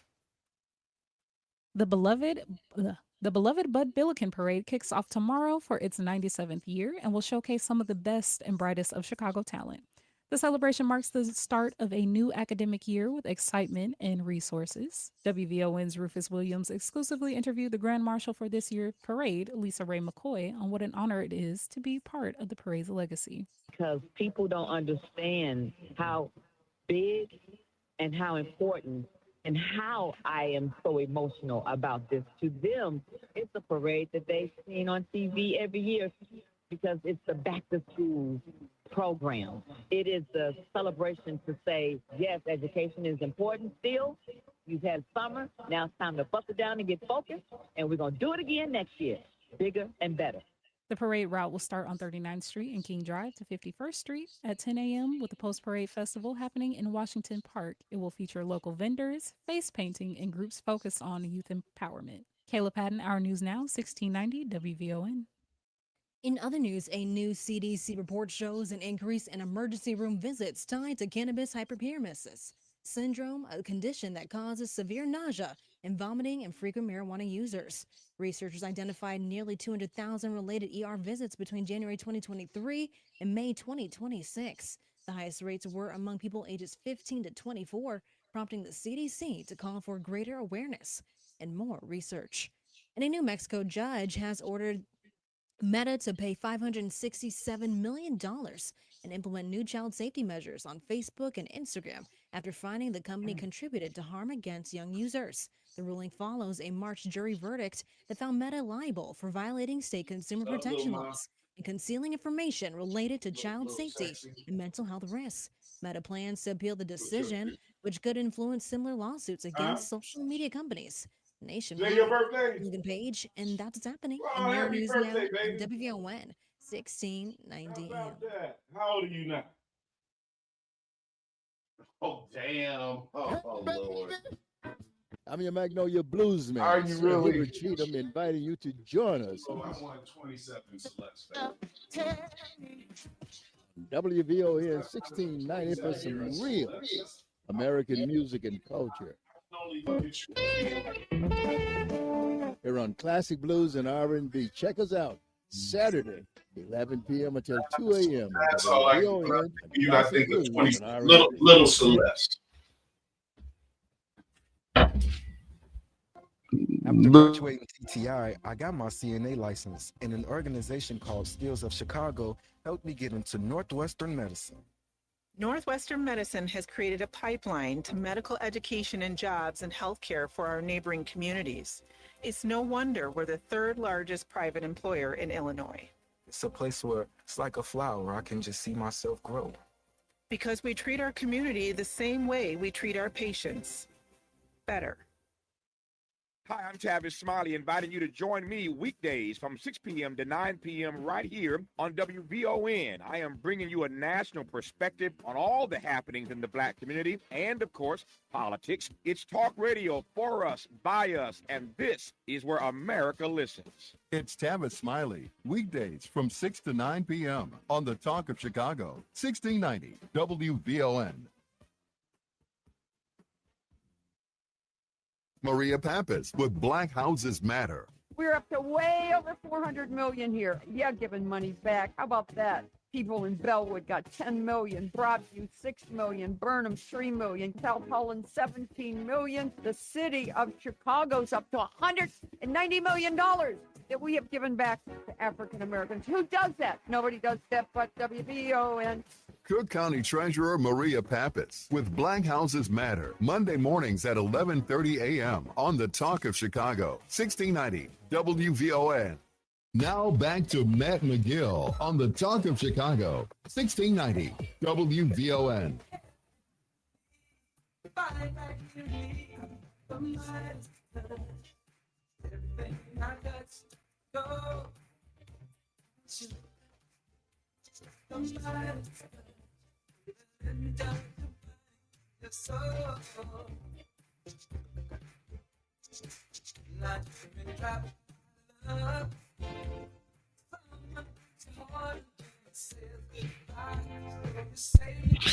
All righty.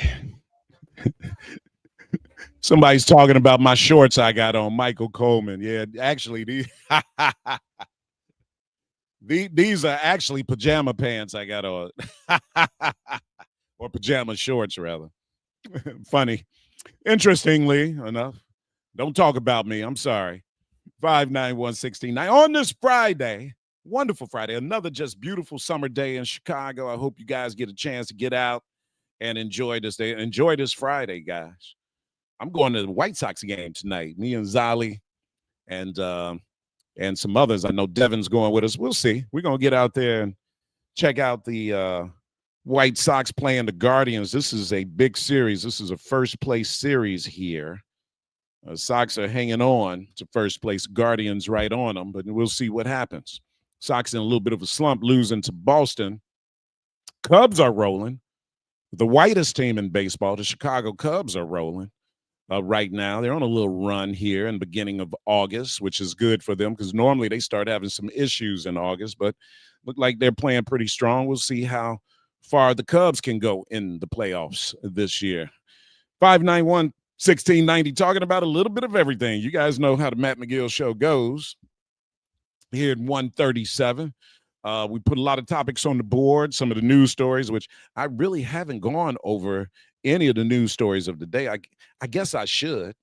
There's a lot for us to be talking about, that's for sure, including what the mayor's is doing, the mayor's race is doing as well. Davey, thank you for telling me to turn my mic off. I hope you guys couldn't hear everything else because I'll get in trouble.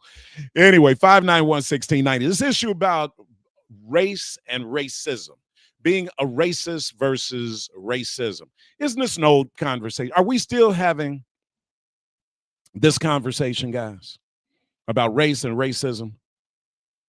Or the difference between a racist and racism. Can a black person be a racist? Yeah, a black person can be a racist. We know that. 591-1690. All right, let's go. Who else is next? TJ, welcome to WVON. The mayor's race in Detroit. That's what you want to talk about? What's happening in Detroit? I guess we should have talked about that while we had the brother on from Detroit. Yeah, man. Yeah, man. Yeah, I wanted to. I wanted to talk to you about this a couple of days ago. It's been so hard. You've been on location, and like I said, if I don't call you early, it's hard to get to you far as late in the afternoon. It's just the way how your show rolls. But yeah, but what he was saying was true because I got people up there. Is that people my age, 40s, 50s, and going to 60s, they voted for the white girl Stevens because they said that she was a safe bet, meaning that she could probably beat the Republican guy. But my niece and cousins, 18 to 30 to 40, voted for what's it called, El Said, because like I said, they like what he was saying, this and that. And I think with the you know what, Matt, the main thing that the GSA and Ms. Homer about the GSA is that they're pretty much like the Tea Party. They're trying to push the Democrats more a little bit to the left in regards to being a little more harder in regards to giving people. I think people like the message that they're saying, but they're just saying the Democrats was just really soft, and they just tired of all the softness. I believe that, Matt, and then you can count on this, is that the more those that get into the Senate and the Congress, the ones that the brother that's in charge of and the congressional and the Jews, they gonna have problems. As far as they gonna have some real problems coming up if some of these socialists, if you want to call them that, candidates get into Congress and to the Senate, they're gonna put the Democrats to the left, which is what a lot of people, as far as I think, want them to do. And my next thing, real quick, I'll tell is the mayor's race. In regard to Willie getting in. Like, I don't know, this is Willie's fourth time. I don't know if he's got a bucket list to get him in, but I always ask, why is this dude who could be a king rather than a kingmaker want to run for city? Does he really despise Mayor Johnson? Do they really have that much hatred that bad? And also, too, Matt, I want you to think about this. Everybody talking about the money that Alexi has got. Didn't we see this last playbook with Vallis? When Vallis had a lot of money, and then he got these neon Negroes, I like to call them, the ones that he pays off. They light up when you put them in front or in back of him on the stage. That's all I really wanted to say. You can answer and respond. Right. No, good call, brother. Money matters, but good call, TJ. I'm gonna move on to another caller. But money matters in elections because, as the brother from Michigan said to us earlier, he felt that black people in Detroit were influenced by the commercials that Haley Stevens ran with the narrative that she was being endorsed by Barack Obama, which didn't happen. Now, if I'm President Barack Obama, I would be a little concerned about my image being used, even though I know that's politics and there's probably nothing you can do about it. But if I'm Barack Obama, I think I would try to make a decision about whether or not I want to make a statement regarding whether or not I'm endorsing a candidate. Now, what it should be concerning to President Obama and also to black voters is that the fact that Barack Obama appeared to be, even though he wasn't, she manipulated media, but appeared to be endorsing her, still did not work. She wound up losing the election. So I don't know if we're questioning the power right now of an Obama endorsement, but I can tell you this much. The black vote went with Stevens and lost. That's not a good position to be in a Democratic primary, because we have been on this mindset that the black vote matters in the Democratic Party. Here's another election where the black vote really didn't matter. The black vote did not go with Stevens, right? I mean, the black vote did go with Stevens, but didn't win the election. 591. Now, you could make the argument that here in Illinois, the black vote in the Democratic primary went with Julie Stratton and not Raja Krishnamurthy. And so the black vote did determine the Democratic candidate here in Illinois, but that was not the case in Michigan, and it might be concerning. Planky, I hope I'm pronouncing your name correctly. Welcome to WVON. What's on your mind? The DSA do support defunding the police. They had a national conference back in December of 2021. It was a program for defund. It was the defund summit, and Romani has been criticized for his position on defunding the New York Police Department. Getting to Detroit, back in the late 90s. Well, hold up. Brother, all I'm saying is, in all fairness, right? When was the last time you heard a DSA candidate prioritize defunding the police as an important part of their plank? And if you're saying to me, because I want you to listen to what you just said to me. You said in 2021, you went back to 2021, right? What was happening around 2021? Just think about it. We were still on the George Floyd energy, Black Lives Matter. The country was, Black America was feeling some kind of way about the police department and money, these bloated budgets that spend a lot on policing and not enough money on preventive crime, preventive measures, which really was the base of it. I just think to throw that out there is just being. Have you ever been to DSA platform?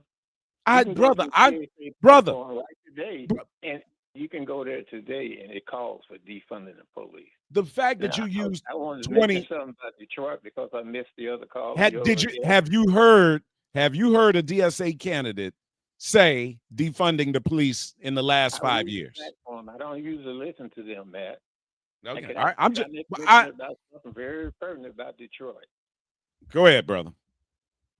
Now, back in the late 90s, when there was talks in Detroit about turning a portion of the business district into the African Development Zone, you had Joanne Watson, Karen McGowan, and the National Black United Front, which was Conrad Warrior of Chicago organization.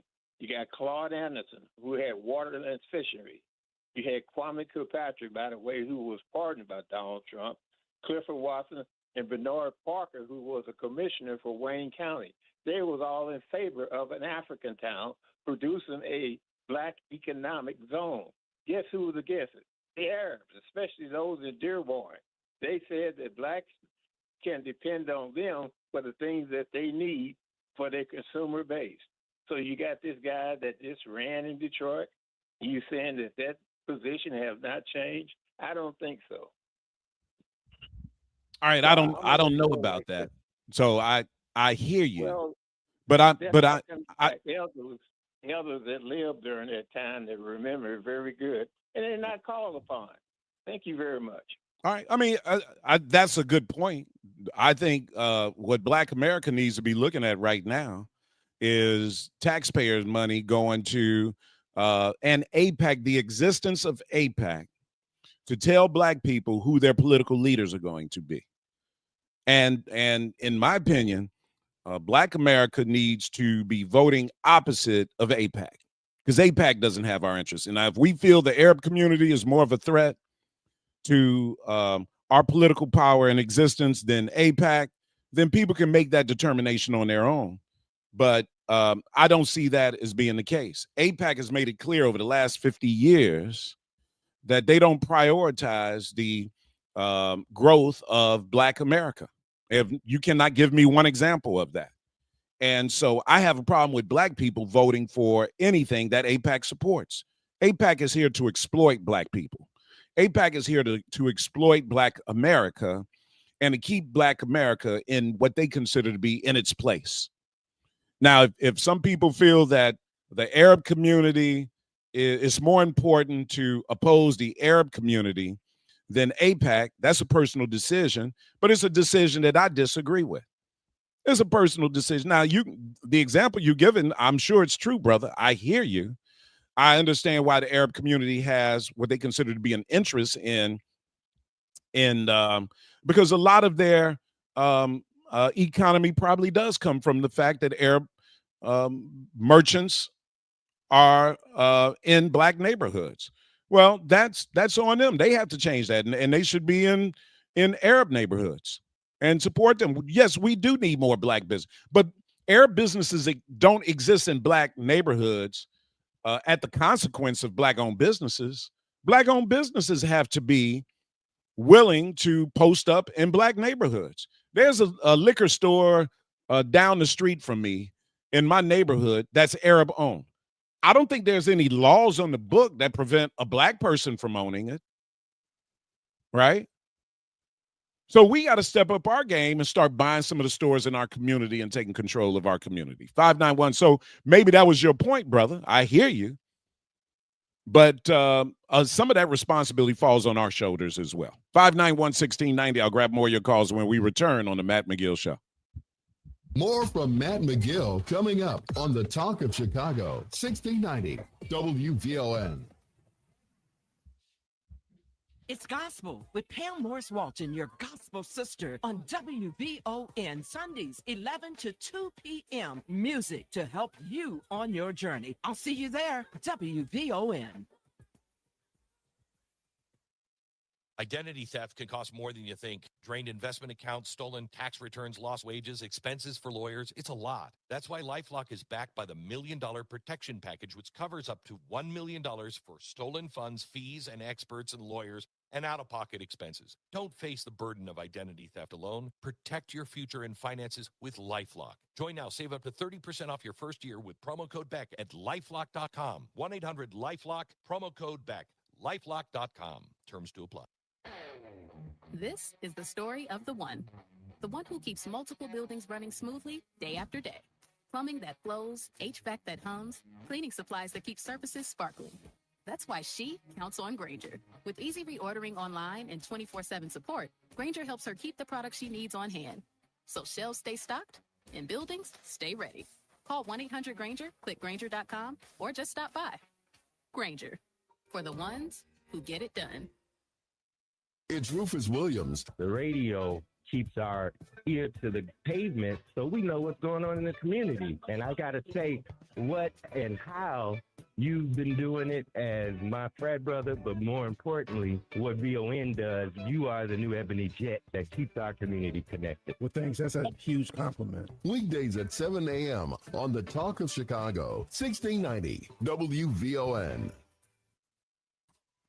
Hey everybody, this is Kendall Moore, the Kendall Moore Show, getting you from your work week to your weekend each and every Friday night from 6 until 9 p.m. I get you from your work week to your weekend. Church, tabernacle. Kendall Moore, radio for the next generation on the Talk of Chicago, 1690 AM, WVON.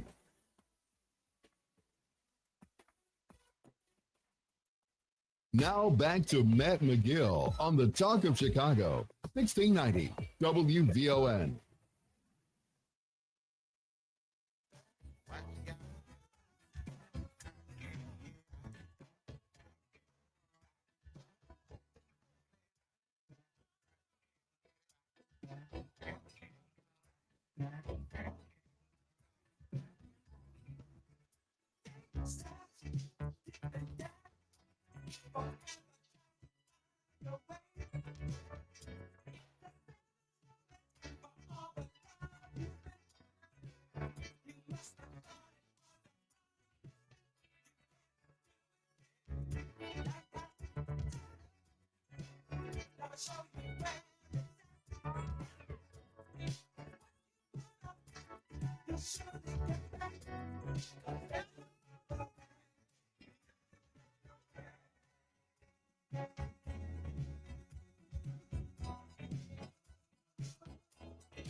All right, we're back.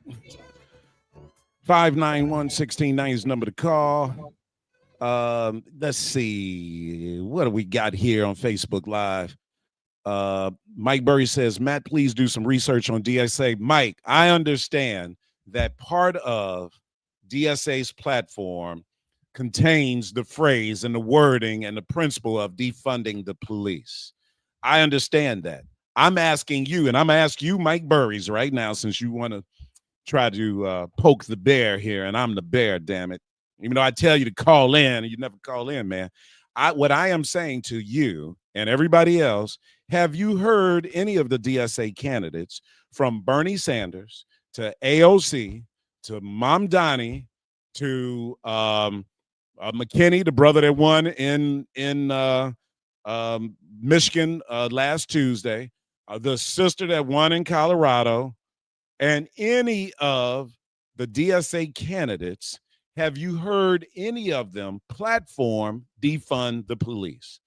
Has that been a part of their pitch to voters to defund the police? No. Defund the police was not only a feeling, a thought, and a phrase that DSA used and rallied behind, but also Black Lives Matter people rallied behind it. A lot of black people around the country were talking about defunding the police, and they were not talking about eliminating the police. And this is where I think we really got to get our facts correct. Defunding the police is different than saying eliminate the police. What you see this mayor doing, because Mayor Johnson comes from DSA, right?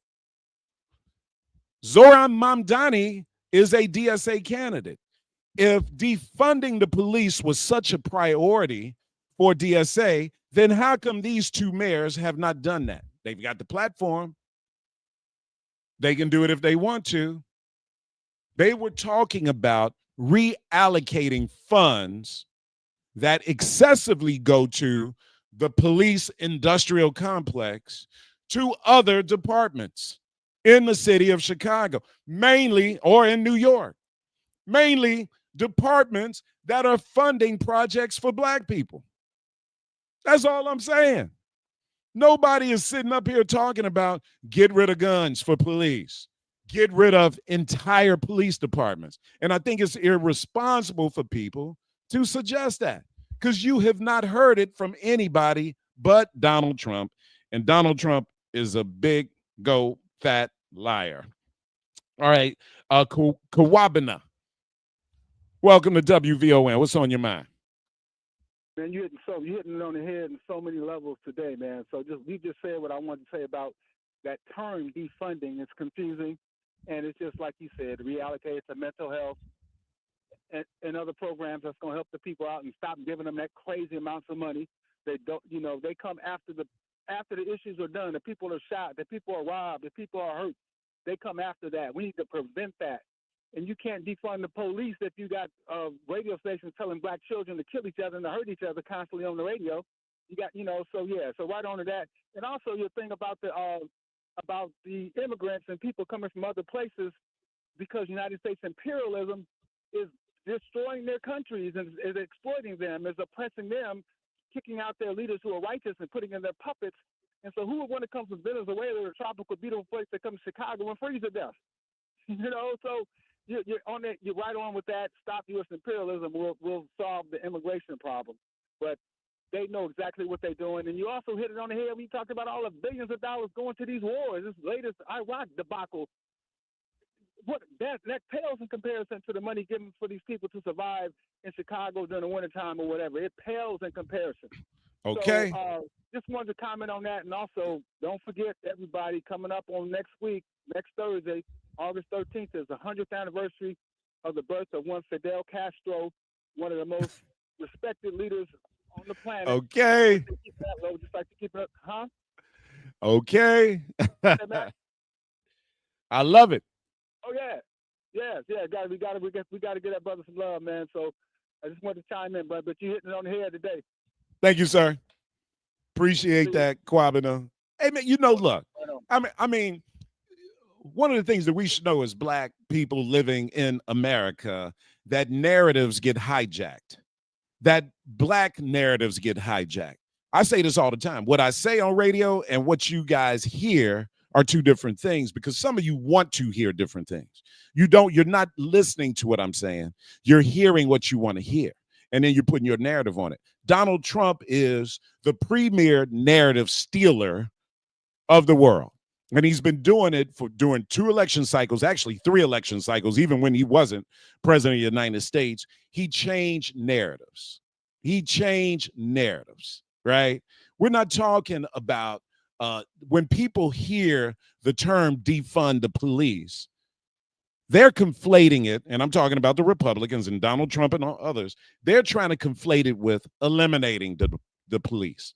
Like Kwabena said, we're talking about using funds that go to the police department, part of their budget, and reallocating it to mental health or like the mayor would say, jobs for young people to get them off the street. This mayor has the biggest youth job program than we've seen since old man Mayor Daley. I'm not talking about Richie Daley.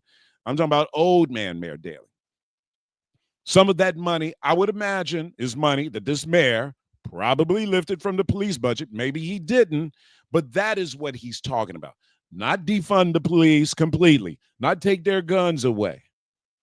What you saw this mayor do was stand up against ShotSpotter, which I thought ShotSpotter was too expensive. And I didn't like the way the president of the company that ran ShotSpotter, how he tried to come back and raise the price of ShotSpotter and make it seem like the city couldn't do without it. I'm glad this mayor stood up and said, no, that's too much money. That's too much money. We're going to use that money and we're going to put it in some programs that are going to help prevent crime. If that is a socialist program, I'm down with it.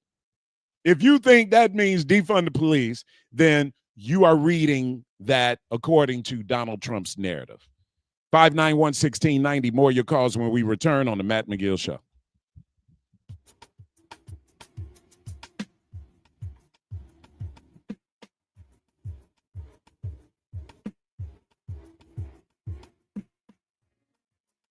Good afternoon, Chicago. I'm Logan Page, and here are your news headlines.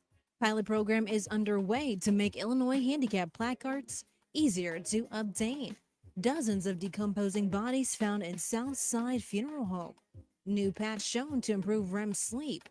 And Don Lemon seeks dismissal of federal charges. National news from the Black Information Network is up next. on Chicago's only urban talk radio station, 1690 AM WVON, Berwyn, Chicago.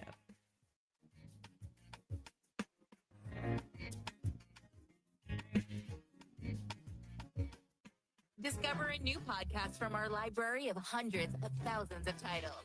Here's an iHeartRadio podcast preview. Go behind the crime scenes of one of England's most notorious modern murders. In the companion podcast to HBO Max's true crime drama, The Murders at White House Farm, you'll hear from those involved in the making of the series and the real-life events on which the drama is based.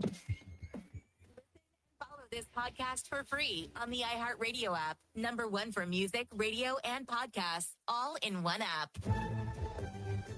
The Black Information Network. Follow us on social media at the Black Information Network. Listen online at BINnews.com or tell your smart device to play the Black Information Network on iHeartRadio. BIN News this hour, I'm Andrea Coleman. Coming up. Hanging is an activity, crime,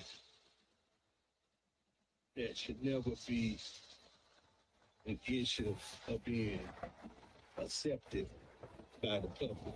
Another mysterious death, another hanging in Mississippi of a Black person. This time, a local Black leader is turning to the federal government for help. And abortion surveillance is absolutely a critical component of what the CDC is currently doing. To your point, it may be moved to another agency within HHS. A reproductive rights advocate voices concern about the CDC's new Black leader promising to increase abortion surveillance. But first, here's BIN News Now. Voters in Tennessee, they made their voices heard in yesterday's primary elections. And with those ballots now counted, U.S. Senator Marsha Blackburn has emerged as Tennessee's Republican nominee for governor after defeating Congressman John Rose and State Representative Monty Fritz. She now faces Memphis City Councilwoman Jerry Green in the general election. No matter the outcome, either way, it's going to be historic. For the first time in Tennessee's history, it will have a female governor. The Trump administration has been ordered by a federal appeals court to turn off the drills and the construction of the White House ballroom project. In a 2-to-1 order issued today, the U.S. Court of Appeals for the District of Columbia upheld an injunction won by the National Trust for Historic Preservation. The organization has sued over the project after the administration tore down the East Wing without authorization from Congress. Get BIN News Now on demand 24/7 on the free iHeartRadio app. I'm Mike Island with BIN News Now. Thank you, Mike. A Black city councilman in Jackson, Mississippi is asking federal authorities for help after a woman was found hanging from a tree in the city. The body of 29-year-old Tasia Fortune, who was Black, was discovered August 3rd in the backyard of a vacant home. Councilman Kenneth Stokes says he is trying to learn more about Fortune and determine whether the case was a homicide. Hanging must never be an acceptable behavior. Whether you're talking about someone white, hanging somebody black, hanging somebody white, or somebody black, hanging somebody black. It's wrong. It's bad. Stokes says he has asked the U.S. Attorney's Office to look into the case and plans to meet with the Jackson Fire Chief about the response. The discovery of Fortune's body comes as the investigation into the death of Mississippi teen Nolan Wells continues. The 18-year-old Black teen's body was found on July 6th on Horn Island, Mississippi, 2 days after he attended a party on the island with a group of all-white friends. What's more, this is the third hanging of a Black person in the state in less than a year. Last September, the body of 21-year-old DeMar Travion Reed was found hanging from a tree on the campus of Delta State University. And that same day, the body of 35-year-old Curtis Zucaitis was found hanging in a wooded area in Vicksburg, Mississippi. Authorities say those two incidents were unrelated and have listed both as suicides. Abortion rights advocates are spotlighting comments made by Dr. Erica Schwartz, the newly confirmed head of the Centers for Disease Control and Prevention. During her confirmation hearing 3 weeks ago, Schwartz committed to increasing surveillance of abortions in states where they are monitored. Also make sure that certain states are not conflating emergency services and hiding abortions in that emergency services case definition. We need to make sure we're pulling out true abortions and making sure that we're really having clear case definitions regarding abortion so the data is actually accurate. The head of an abortion rights group issued a statement yesterday calling Swartz an extremist and saying the confirmation cements her anti-abortion agenda at the center of the CDC's work rather than containing outbreaks and keeping the public safe. Minnie Chimarajo also vowing Republicans who supported Swartz's confirmation will have to answer to their constituents. Swartz was confirmed 2 days ago, becoming the first Black woman to lead the organization. This is BIN News this hour. Be sure to follow us wherever you get your podcast. I'm Andrea Coleman on the Black Information Network, home of Black News First.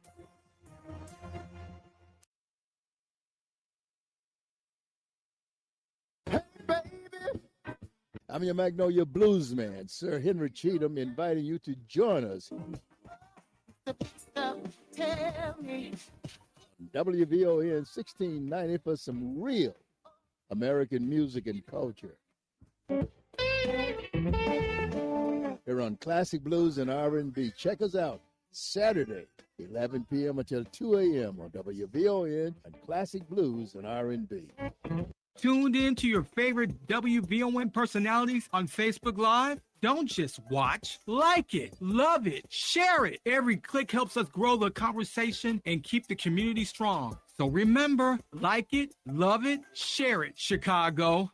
This August, feed your mind and challenge your perspective on Vaughn TV. See Wronged, the Maurice Carter story, a compelling documentary that examines the devastating impact of wrongful conviction and one family's relentless fight to restore justice and reclaim a legacy. Wrongful convictions are America's dirty little secret.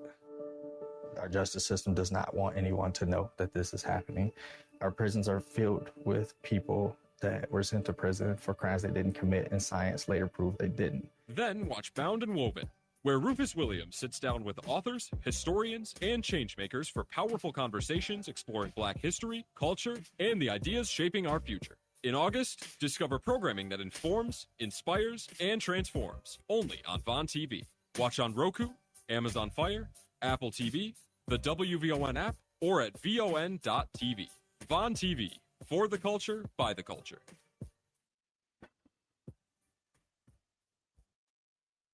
This is your host and life coach, Linnell Harris, and I want you to join me every Sunday morning from 7 a.m. to 9 a.m. for Inspirational Perspective. On Inspirational Perspective, we talk life vision, life purpose, and the show is all about helping you live the best life possible. So join me as we look at supporting you in living the life you intend to live and making your life's vision a reality. Every Sunday morning at 7 a.m. on the Talk of Chicago, 1690 a.m.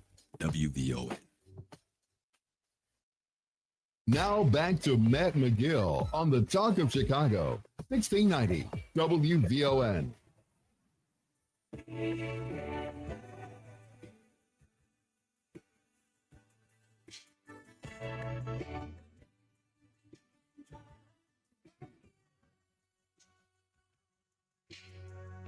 2:09 on a Friday, everybody. Logan and Lexi coming up at 2:30, hosted by Logan Page. The amazing Logan Page hosting Logan and Lexi. I can't wait for that segment. Coming up at 2:35. Right now, we're taking your phone calls at 591-1690. See what's on your mind. Talking about everything DSA, defund the police, hijacking narratives, which is something that President Trump does very well. Do Black people fall for these hijacked narratives? Of course we do. We saw it happen. The brother just acknowledged that it probably happened in Michigan on Tuesday with the election. All right, but we've got some phone calls. I want to make sure I try to get to them all before we lose everybody. Let's go to James. James, welcome to WVON. What's on your mind? James going once. James going twice. He gone. Let's go, Eddie. Eddie, welcome to WVON. What's up, brother? Hey, hey. Hey, I'm going to just go down a real quick list. First of all, CNN uncovered, verified, and documented that Chevalier, who just won the DSA for the 13th District in New York, supported abolishing prisons. It is documented. CNN Scape File, I think Andrew Kaczynski was the reporter who had that story. Racism. Eddie. Yeah. Eddie. I have heard that story. That is not a hold on. Let me get a few words in and you come right back, brother. I am asking a very basic question. Was that part of her campaign as she ran for Congress? I don't know, but let me say this. Let me say this, man. None of us are stupid, and there's a thing called deductive reasoning. And if something is a part of your platform, your mission statement, you are not required to state that every day. At that point, it is a given that that is your point of view because that's the platform upon which you are supporting. Doesn't matter what it is. To save the whales, you don't have to say that you're trying to save whales every day. It's understood. It's on the mission statement. So whether they say it or not, it is a part of their ideology. Now, I'm not even putting a judgment value on it, but I mean, let's not sit here and pretend like people don't say things that they think are popular to benefit them, and they hold other things back under the burner until it's the right time to execute them. So look, I want to go on this premise that you say none of us are stupid, right? Yeah. All right, so none of us are stupid. Do you think that for 1 minute anybody thinks that you're going to abolish prisons? I think that people believe that. I think there are extremists. Really, Eddie? Really, Eddie? Really? Really? Yeah, man. Look at all the other extreme stuff. You have people that believe that the border should be stormed by people that are not even citizens. You have other people that believe jobs should be sent overseas to lower the cost, even though it affects the working population of the American public. So why wouldn't they think that? People think all kind of things, man. Well, I know, but okay, go ahead, brother. I just think the logic behind. You act like people can't have. It's called extremism. This is actually my bigger point, man. The problem with all this BS is that everything is extreme. It's either extremely left or extremely right. There's no more common sense. There's no more middle ground.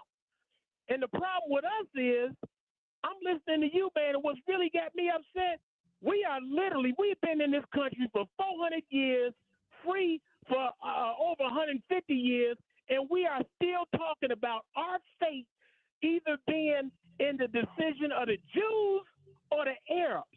Nothing is going to fully change for us until our fate is in our hands. Now we kowtow to either the Arabs or the Jew, AIPAC, or we wonder where the Arabs are going. We got to roll with them. Why can't black folks fuel their own elections? All that damn money we done made now. Nobody who is saying that our fate is in the hands of Arabs or Jews. You said you are tired of AIPAC, and I'm assuming that AIPAC is a pro-Jewish organization. You said you're sick and tired. It's a pro-Israel organization. But go ahead. Yeah. Well, isn't Israel and Jews synonymous pretty much? I mean, are we gonna really play that game today? Well, no, because some people want to make the distinction between being anti-Israel and anti-Jewish, right? So what people, and this is a very important point, right? What people are want to make very clear is that you can be anti-Israel and not anti-Semitic. So that's no reason. But I think we understand where we're going with the conversation about AIPAC, but it's not anti-Israel does not necessarily mean anti-Jew. Yeah, but I mean that's the whole survival mechanism that the Jews put together. Anti-Semite, I get it. They said never again, and they meant it. So I can't get mad. I can't get mad at anybody trying to make sure that they continue to win on this planet. But hold on, let me say this to you too, Eddie. Hey, Eddie, let me say this to you real quick too, brother. Right. Here's what you just said. You said that I'm promoting this idea of our fate lies in the hands of either Jews or Arabs, right? I disagree with that, right? But you've got black people. That's not what I said. I didn't accuse you of that. I said that's where we are. All right, but hold on. We've got black people that call this station And they would tell you, like you to believe, that our fate as Black Chicagoan lies in the hands of the migrants. No, I don't think it's that. I don't think it's that they feel it. I've never heard anybody say our fate, the last hand of migrants. What they're saying is they're sick and tired of us being put on the back burner when it comes to passing out the goodies. They say they don't have money, but all of a sudden they got money for everything but us. I think that's what I've heard them say. I haven't heard them say. But hold on. They're making that point as if the money that went to house these migrants would have gone to Black Chicago, or that before the migrants even became an issue and came to Chicago, we were doing good as Black people. We were getting resourced out. We were fine until these damn migrants showed up. That's why they upset. We weren't doing good, and then we already weren't doing good. Now that you got some extra money, you're going to give it to them instead of us? You're going to close our schools, but then you want to house them in the schools that you told us that we can't be educated in? I mean, Matt, we can slice this. Mayor Johnson didn't close the school. Hey, check this out, Eddie. Burner of the people, man. Who don't know that about this by now? Eddie, let me ask you a question, brother. Let me ask you a question. The Inspector General came out with a report that the city spent roughly, I don't know what the dollar amount was, but it was between $300 and $600 million on the migrants, right? Uh-huh. And here's what really baffles me about Black people. Do you know how much a drop in the freaking bucket $600 million for Black people is? I mean, not even now. Now I'm talking about what we need to help Black people, and you say we were put on the back burner because $600 million went to get these migrants off the streets. This mayor has already allocated and spent over $1 billion putting up affordable housing and development in Black neighborhoods since he's been mayor. He's tripled the amount of money that was spent on migrants, brother. So I can't take that argument seriously. I'm sorry. Man, the problem is this whole affordable housing conversation is BS. If people were making a decent living, they wouldn't need affordable housing. That game is only going to go so far any damn way. What they should be advocating for is that people are able to make a living wage. Wait a minute. Eddie. What? What is one of Mayor Johnson's main policy priorities? Dude, I'm not against the mayor. I ain't said nothing about Mayor Johnson in this whole conversation. Okay, all right, cool. I just want to make sure we on. It ain't about. See, that's the problem, man. It ain't about Mayor Johnson. It's about us. We're the only race that's slated to have a zero net worth by 2050, and we still effing around. But Eddie, and I would submit to you, brother, immigrants and nobody else has the problem and the trajectory that we are on as a community as a whole. And I would suggest to you, and that the reason why that is not because of $600 million going to migrants in the city of Chicago. I would say to you that is more of a lack of resources being spent in Black communities systemically over the years. I'm talking about in the billions and billions of dollars, right? Over the years to develop affordable housing, develop our schools, and to provide for jobs and everything else that every other community, and not every other community necessarily has it, but we can just focus on Black neighborhoods to provide Black neighborhoods and Black people. And we've also let ourselves down. And this is an example of it. The fact that we are so focused on $600 million going to take migrants off the streets, instead of fighting a fight that the mayor is fighting on a daily basis down in City Hall, down with his own city council, wrestling power away from this mayor that other mayors previously had when it came to CHA, when it came to CTA, when it came to development. We are fighting, our heads are still on the migrants, and this mayor on a daily basis is fighting the bigger picture. What is he talking about? Going after corporations, making them pay more money into the city in terms of taxes so that money can go into Black neighborhoods. The millionaire tax that this mayor got lambasted about. Alderman, the city council couldn't even, the city council committee didn't even vote to let that go to a vote. But the millionaire tax, this mayor got beat up on by the rich people in the city, the billionaire class in the city that shot down the millionaire tax. Got to the alderman. This mayor's trying to get, he's trying to get money to black neighborhoods and to the development in black communities. We talking about defund the police. This mayor trying to take money that goes to a bloated police budget and put it into resources in black neighborhoods like mental health. I see brothers walking down the street every day in our community that are suffering from mental health.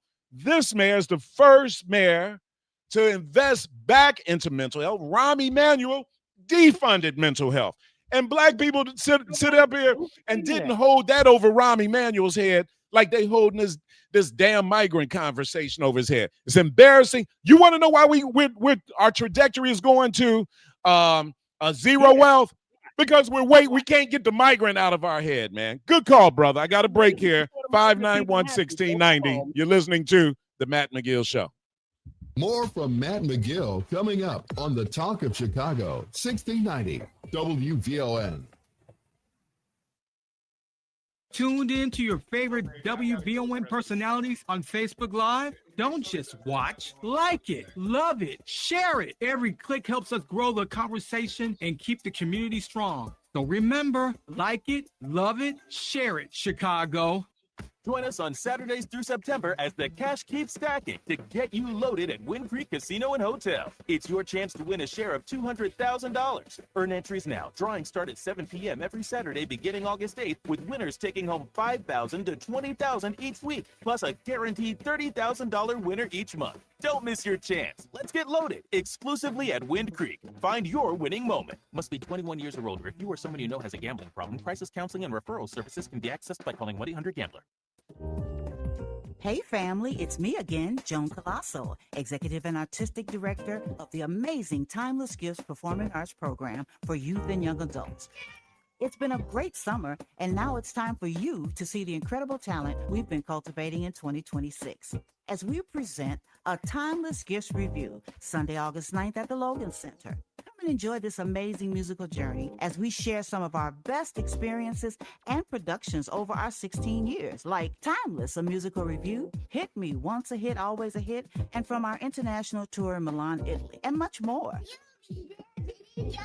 That's Sunday, August 9th at the Logan Center, 915 East 60th Street. For tickets and information, go to ticketfalcon.com/TG Summer 2026 and find us on social media at TimelessGifts_Chicago or call us at 312-808-0005. Alexa, play WVON 1690 AM. Getting WVON 1690 AM station from iHeartRadio. Try it out for yourself. America is listening to WVON.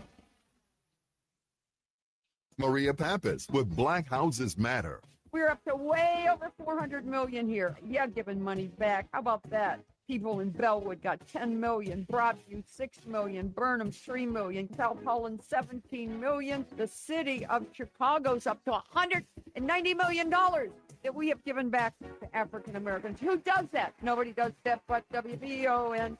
Cook County Treasurer Maria Pappas with Black Houses Matter, Monday mornings at 11:30 a.m. on the Talk of Chicago, 1690 WVON. Now back to Matt Mcgill on the Talk of Chicago, 1690 WVON. All right, let me try to get some more of these phone calls on. I'm running out of time. And I love the conversation, though. Because I'm going to tell you, man, sometimes I run out of energy doing the show, so I like to have provocative conversations about our politics. Let's see. Is Jay still on the line? Jay, welcome to WVON. What's on your mind? Jay going once. Jay going twice. All right. Can you hear me? I can hear you. Let's go. Man. Yep. You guys one term. It's one term. And you keep talking about get the migrant out of your head, Matt, when are you going to get the migrant out of your head? Migrant's not in my head, brother. You know what's in my head? Black power. You constantly talk about, no, that can't be it, because the most powerful black person in the city of Chicago right now is not even black. Who is it? It's Father Flager. So, what? What? Father Flager. I love Father Flager, but I love Father Flager. I don't even think Father Flager would say that. But go ahead. It's definitely not Brandon Johnson. And you just said that Jay, do you live in Chicago? Jay, do you live in Chicago? Yes, sir. Who you gonna vote for mayor? I don't know yet. I'm kind of thinking about the guy that was over CHA, but I have to see more. So Well, at least you're thinking about a black person. Look, you were talking about the $600 million that Brandon spent on the non-citizens, the taxpayer money that Brandon spent on non-citizens. So why couldn't he spend that $600 million on the people that you see walking up and down the street every day that need these mental health services? So I'm glad you asked that question, Jay, because he has. This mayor has opened up 3 or 4 mental health facilities since he's been mayor. Rahm Emanuel. Hold, bro. Hey, Jay. The only way this is going to work, well, you and I can have a conversation. Just let me finish my sentence, bro. Okay. All right. I can do that, but brother. If you answer the question that I'm asking. All right, what's the question? But you got to let me answer it. Go ahead. Okay. Why didn't he spend that $600 million on those people? Okay. Now let me answer. Because he has. On mental health, this mayor has opened up at least 3 mental health facilities. The last time I had him on the show, he opened up 3 and was going to open up a 4th. And this is after Rahm Emanuel closed and defunded mental health facilities in black neighborhoods. So to answer your question, he has opened up. Here's the thing, Jay, and you sound like an intelligent person, right? The mayor spent $600. I think you would agree that the mayor had to do something with migrants sleeping in police stations and all over the city. He did something. He spent. Hold on, brother. Now you said you was gonna let me finish the statement. Go ahead. All right. I mean, I'll tune into the Jay Show. Just let me know where I can tune in at. All right. Now, this mayor has spent more than $600 million times 3 on black communities, right? And all I'm saying to you, brother, is, are we upset that the $600 million went to the migrants? I think you are humane enough and intelligent enough to say the mayor had to do something to get these people off the streets. Go ahead, brother. Okay. What the mayor should have done, he should have had a set and sent those buses back. See, the one great thing about this Trump presidency is he has showed us what the person in charge can do. You know, I keep hearing people say, "Oh, that's never been done before. We've never." And Trump is like, "Hey, I'm the president. I'm the commander in chief. So if you are the commander in chief of the city, then make decisions based on the citizens of the city, not of citizens of another country." Mm-hmm. So let's say Jay, and you and I, mm-hmm, you and I are having a calm conversation. Hey, Jay. Yes, sir. Hey, I will agree with you that was one potential option, right? Was to send them back, right? You and I agree on that, right? Okay. Right. All right. And what you were saying is that Brandon Johnson should have done what Donald Trump has shown you, that when you are the chief executive, you can do what you want to do. We can agree on that, right? And all I'm asking you is, the mayor didn't make that decision. He made a decision because President Biden asked him to take him in and deal with it for me, for the party. This is what we want to do. Like, you and I think, are man enough to say, hey, you know what? I would have done it differently. I would have sent him back, even if the president had asked me, right? But you and I don't know what we would have done the first month that we were in office and we get summoned to the White House and the president of the United States asks you to take him in. You're saying he should have sent them back. He made a decision based on what the president of the United States asked him to do. You and I are man enough to sit up here and you can say, I disagree with that, Matt. And I'm fine with you disagreeing with that, brother. All I'm saying is, let's not make it seem like $600 million was $600 billion, that it was going to change the lives of Black Chicago. Let's admit that, hey, we could use the $600 million. I don't know what it would do, but we could see. All I'm asking you as a reasonable thinking brother is this. Is that one decision that this brother made in his first month of being mayor of the city of Chicago with people sleeping on the streets, is that worth us throwing him out for, man? I'm asking you that as just a decent human being, brother. And if it's just that you don't like the dude, then say that. But say, you know what, Matt? All right, maybe that alone isn't why we should throw the man out. I disagree with other stuff that he did. But we are treating this one issue like, no, you made that decision and you are not about Black people. And his body of work after that has proven that that's wrong. No, I don't think that's been proven that that's wrong. I think, like the other gentleman said, your previous caller, you know, you're talking about affordable housing and Black people and all of that. Black people don't have jobs, right? But is that on the mayor? Is that really on the mayor? Is that on the mayor? The mayor insults our intelligence on a constant basis. All right. Okay. Especially with that, I'm a Black man with a Black wife and Black kids. That insults you? That insults you? It insults our intelligence. Because really? Basically what he's doing. Hey, Jay. I'm gonna ask you a question. I want you to answer it honestly to me. Did you vote for Barack Obama? I did. Did you vote for President Trump? I did. Thank you. Good talking to you, brother. All right, when we return, see, I knew I was going to drill down on Jay at some point. I knew I was going to get there.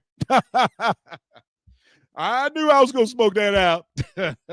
He voted for Trump. Bye. 591-16.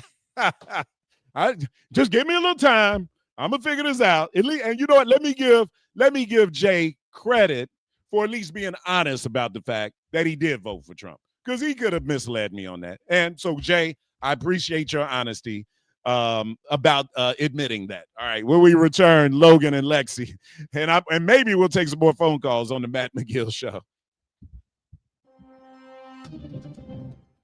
We made it to Friday, Chicago. I'm Logan Page, and here it's happening in your local and national news. The Illinois Secretary of State's office some of these jokes write themselves, y'all. To get disability parking placards. That help me help you. And adults with I knew once I listened to him, I knew where he stood, brother. Disabilities who drive themselves. I knew where he stood, bro. Once I listened to him, I knew where this was going. Police are investigating after 57 decomposing bodies were discovered at the South Chicago Chapel. Some of this stuff writes itself, man. I don't even have to write my show out. I don't even have to try to produce my show, man. Some of this stuff will produce itself. Office is working to identify the bodies. Kirsten, I want to reclaim my time, right? Investigation continues. In other news, there's a new device that may help people That's a good one, brother. Faster.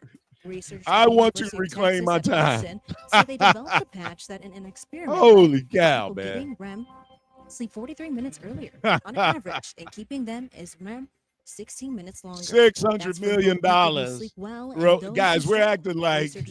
No, I know my mic is on, Diana. I'm talking to you guys. Diana, I'm talking to you. Former CNN anchor Don Lemon is asking a federal judge. I'm just saying, man. These jokes write themselves. I don't have to write them. His attorneys argue the case is politically motivated and contend he was I acting guess as that's a what makes the journalist show protected special, by the First guys. Amendment. Lemon has pleaded not Hey, guilty to do 3 me a civil favor, counts. everybody, The and conspiracy share. is related Hit to me the with a Democrat share, ship. man, because I'm we've Logan been Page, and that's what's getting happening hit in your with news now not on having enough WVON shares on 1690 AM. Facebook and all of this stuff, man. They're trying to, brother, they're coming at WVON to try to mute our voices when we share with everybody. Then they see the power of Black Talk Radio. Okay?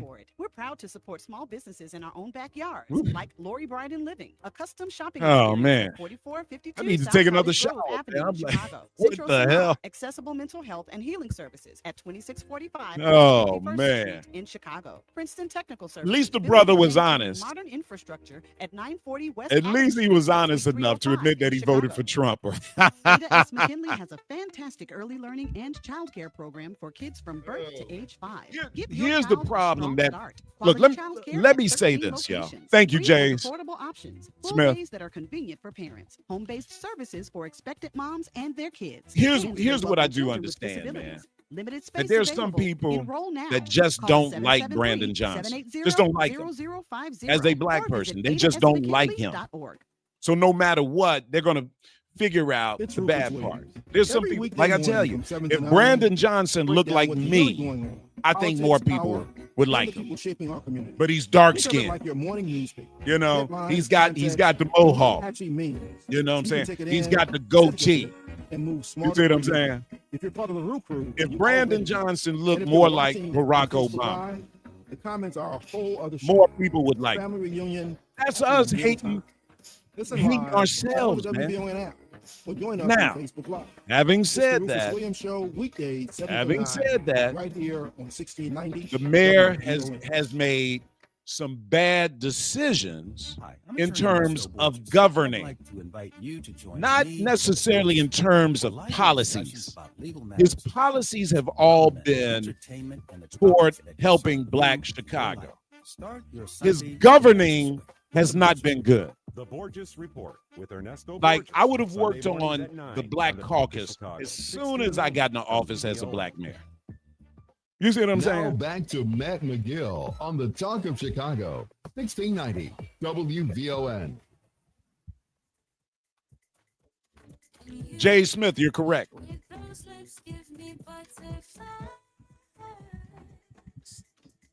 It's a feeling I won't forget.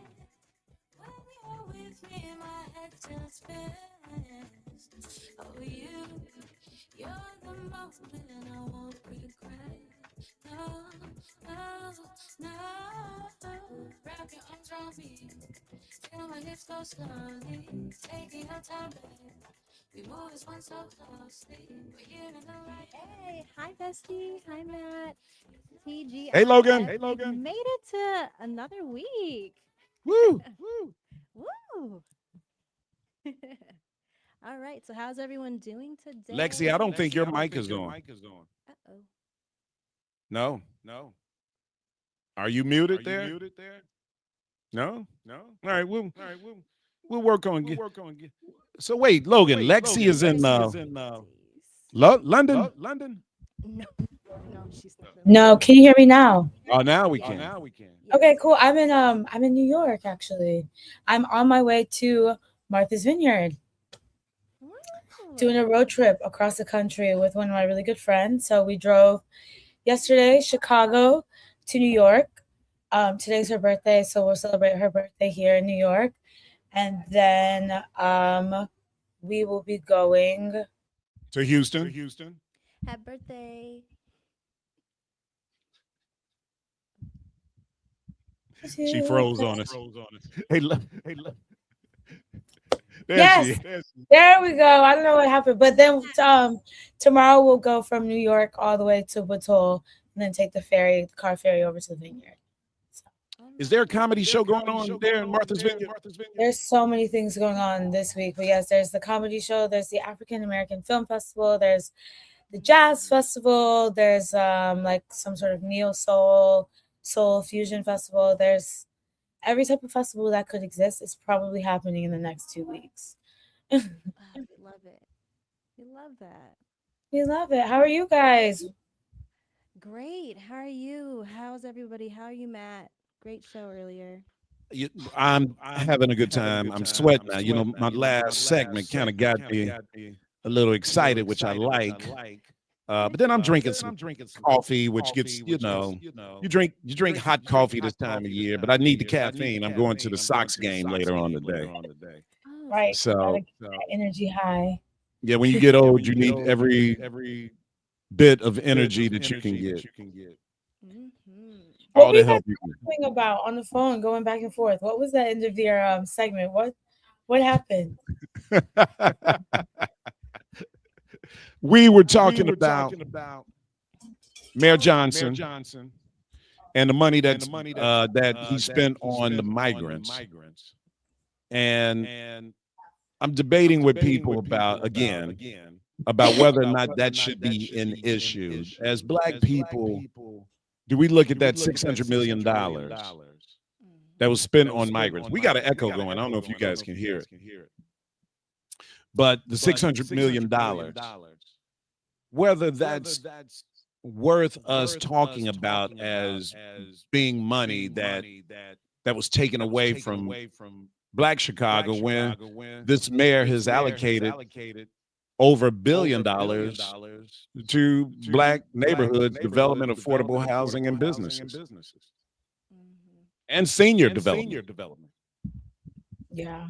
Takeaway is a tough way to phrase that because it should be equal opportunity, equity, division of all that. But that's interesting. I just saw you were getting heated. I was like, what's tea? What's going on with the world of the old heads? Probably got some more phone calls on the board, Logan. It was lined up, literally. Are there phone calls still on there? You have 1, 2, 3, 4, 5, 6. Take one, Matt. Take one. Logan's got it. She's got control. Oh, okay. You want to answer? Do you know Cedric? Yep. Okay, let's answer Cedric.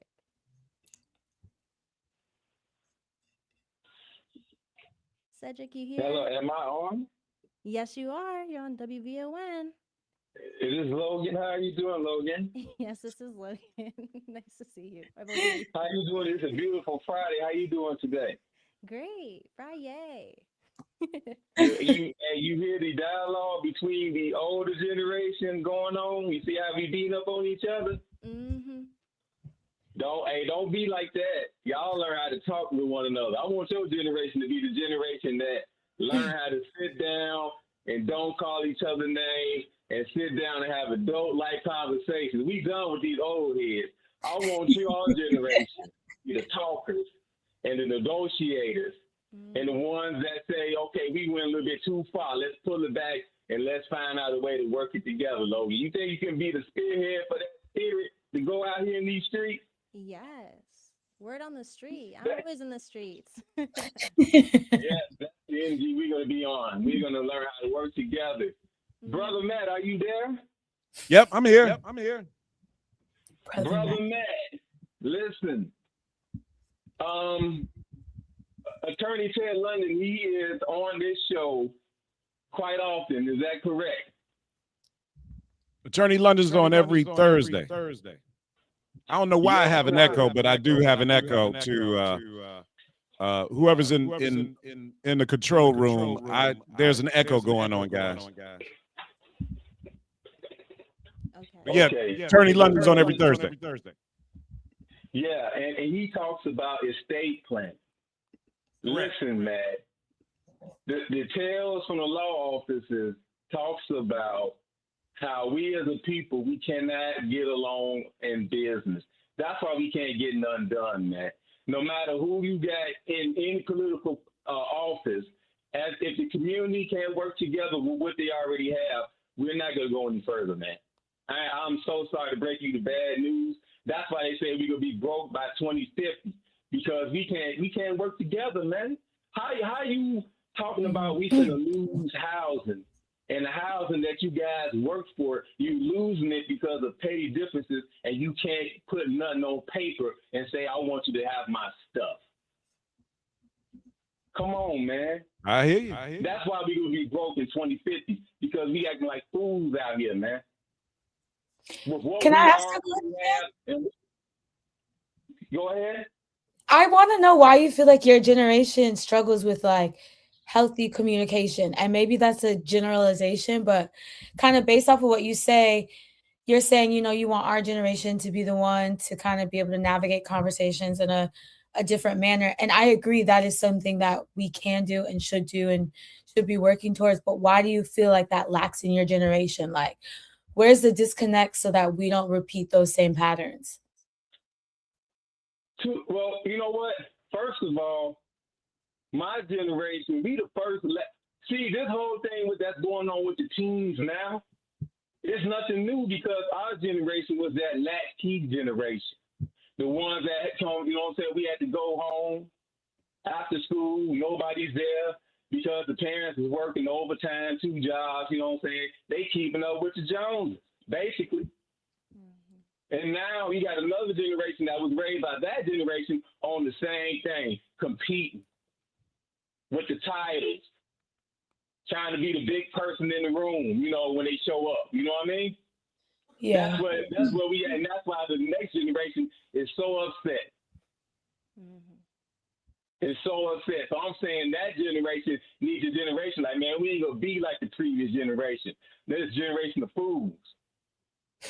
You know what I'm saying? The young generation was the generation that went into to the promised land that God promised them. It was the young people that went in and took the land. The old people had to get knocked off because they were the fools.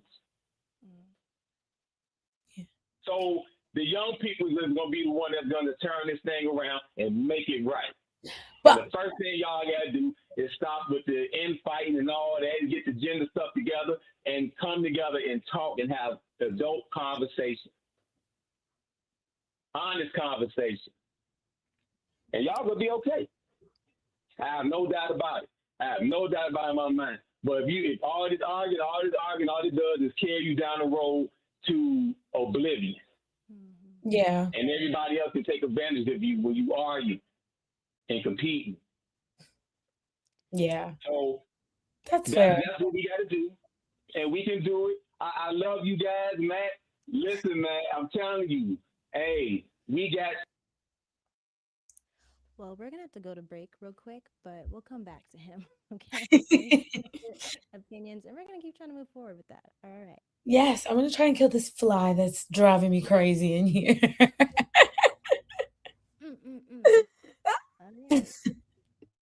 More from Matt Mcgill coming up on the Talk of Chicago, 1690 WVON. Girl, where have you been? My laundry got backed up. I had so much laundry I felt like the help, but I found the truth. You became a Jehovah's Witness? I found Clean Break. For less than the price of a good meal, Clean Break washed and folded my clothes and had them smelling fresh the way I like. It's gotta be inexpensive. You know all the hookups. Darn Skippy. I wasn't about to pay no $100 for 2 bags of clothes, and I caught the WVON discount. Girl, sign me up. I'm sold. Try Clean Break today for just $25 per bag, including pickup and delivery. Call 708-980-7886 or visit cleanbreak.com. That's KLEANBREAK.com. Clean Break. Fresh clothes, more free time.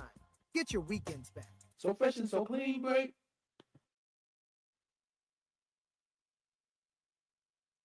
Join us on Saturdays through September as the cash keeps stacking to get you loaded at Wind Creek Casino and Hotel. It's your chance to win a share of $200,000. Earn entries now. Drawings start at 7 p.m. every Saturday beginning August 8th, with winners taking home $5,000 to $20,000 each week, plus a guaranteed $30,000 winner each month. Don't miss your chance. Let's get loaded exclusively at Wind Creek. Find your winning moment. Must be 21 years or older. If you or someone you know has a gambling problem, crisis counseling and referral services can be accessed by calling 1-800-GAMBLER.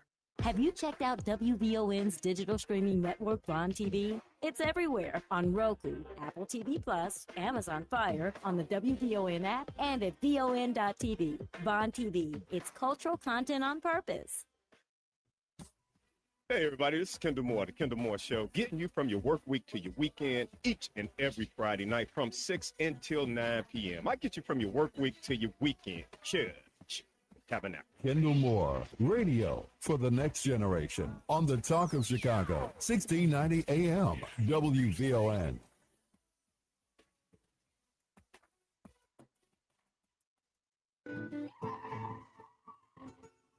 WVON, traffic and weather now.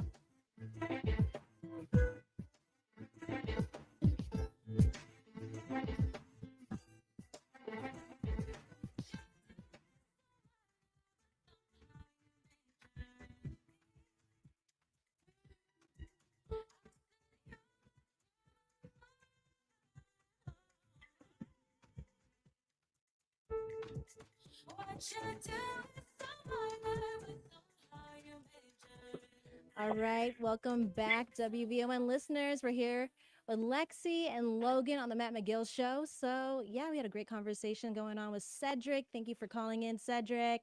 You're the best. And also, we've been touching on some topics that we found interesting and that we wanted to address today. But also, we want to throw it back to Matt and Lexi, too. We're here in the studio, Chicago. Lexi is in Martha's Vineyard, and Matt's at home chilling. Yeah, we want to be like Lexi. Right, we do. We want need to a be break. traveling. We need a vacation. We need a vacation. That's we right. need one expeditiously. I think everyone should come to the vineyard. There's so much rich history and great understanding of Black culture Yeah, and tell how us about they. that. We have a little history lesson. No, but like low key, just quickly and in short, Martha's Vineyard after the Civil War and like the Jim Crow era, basically allocated for Black and Brown families to come live and kind of exist in Massachusetts. And there was still segregation. Certain beaches were divided between Black and white, but it kind of became this like safe haven and safe space for African American culture to exist. So there's like famous beaches like the Inkwell, for example. It's a pretty pebbly and rough beach. It's not the most aesthetically pleasing, but there's a lot of rich history again that ties to that was one of the only beaches that allowed Black people to come, and things of that nature, whatever. So it's cool. It's like the Black Hamptons, one might say, adjacent to Cape Cod. It's a safe place where you can go and kind of just like authentically be yourself and be Black and network with other kids. There's lots of kids there from Jack and Jill, which me and Logan were a part of in Chicago. So I have friends in New York and Boston and Atlanta and things of that nature. And it's really cool because you get to see like the same kids and the same families every summer and kind of check in. I think in a world full of craziness, there's a privilege to kind of surround yourself by like-minded people and to have parents and adults as great examples of what's possible to create opportunities for you and your future families and your future kids. So there's definitely a luxury to it, but there's also a bit of a drive that kind of motivates me to be on my P's and Q's so I can take my kids to Martha's Vineyard, you know? Yeah. Are you performing or are you just hanging out? I'm just hanging out. If there's any open mic opportunities or something, I'll always jump on the stage. But vacation is vacation. I love music to death, but sometimes it's nice to just turn my brain off. I'm glad you can outline, the history of that area and share it. Our listeners, a lot of our listeners know about that history, but you, being young and being able to share that knowledge about the history of that area and Black life the way it was is important for your generation to know that Black people were independent. Black people figured out a way to create their own spaces. Yeah. And this is all part of Black history in America where, our parents, our grandparents, our great-grandparents were always in the process of creating Black culture. You know what I mean? And experience. And experience, yeah. Yeah. And we're doing it too. Yeah, We're doing it's it too. nice. You know, we suffer a lot as a community together, right? There's a lot of suffrage in the Black community. There's a lot of overcoming trauma and breaking generational curses. And I feel like we're always harping on what we need to do better, what we need to do more of, what we need to do more of. And I think sometimes we forget, like, there's a duality that can exist where yes, we can work to be better as a race and provide more culture and education, but there's also a soft life we can experience too, and like we can enjoy the benefits of the hard work that our grandparents and great grandparents have also done as we continue to do work. So, soft life is nice too in the midst of this constant battle and uphill struggle. Hey, I think we need to take the show on the road. What you think, Logan? Me, you, Lexi. That'd be so cool. Uh-huh. Next year we'll go to Martha's Vineyard. And You should. Logan and Yeah. Lexi in Martha's Vineyard. We could interview so many people, have a great time. Yeah. And speaking of history too, I think a big thing we should touch on is for tomorrow, the Bob Billiken Parade. It's the 97th year. So Yes. super cool. And I'm sorry you're not gonna be there. I know you're always walking with your mama and everything. I'm sad. But it's cool. You want to tell us, Matt, are you going to be in it? You know what? I'm debating that. I'm going to see what Mia wants to do. I used to live on King Drive. I grew up with the Bud Billiken Parade all my life, my entire life. We had Maidi Sinstack Rice on with us earlier this week, and we were talking about how both of our grandfathers were kind of like the architects of the Bud Billiken Parade. Her grandfather was, Robert Abbott, and he started the Chicago Defender, and my grandfather, M.K. Mcgill, worked with Mr. Abbott. He was general counsel for the Chicago Defender. And Yeah. they put together the Bud Billiken Parade, that concept and idea of the Bud Billiken Parade. So there's a lot of history, with my family in the parade and living on King Drive for so many years. It was part of my summer routine. And so I may get out there. Since I don't live on King, I used to just have to wake up and the parade was right there in front of me, right? Just walk there. Right now, I gotta do some work to see the parade, so I'm still adapting to that. Yeah. I'll be there tomorrow, so I'll be with Farley, DJ Farley on the float, riding his party What? bus with Mayor Johnson. So You tell Farley that I said to give you a prime spot on that Farley mobile. Exactly. Logan, a great time. maybe ask how many young people, when you go, know about the history of the Bud Billiken. Because I feel like there might be a generational kind of disconnect and even understanding like how important the Defender is to Black American culture. It might be nice to kind of like quiz and also educate some of us. Huge trivia. That's Yeah. so smart. Yeah. I was definitely going to talk to Mayor Johnson to put some clips in for the newscast for Monday, but I'll definitely get that in too.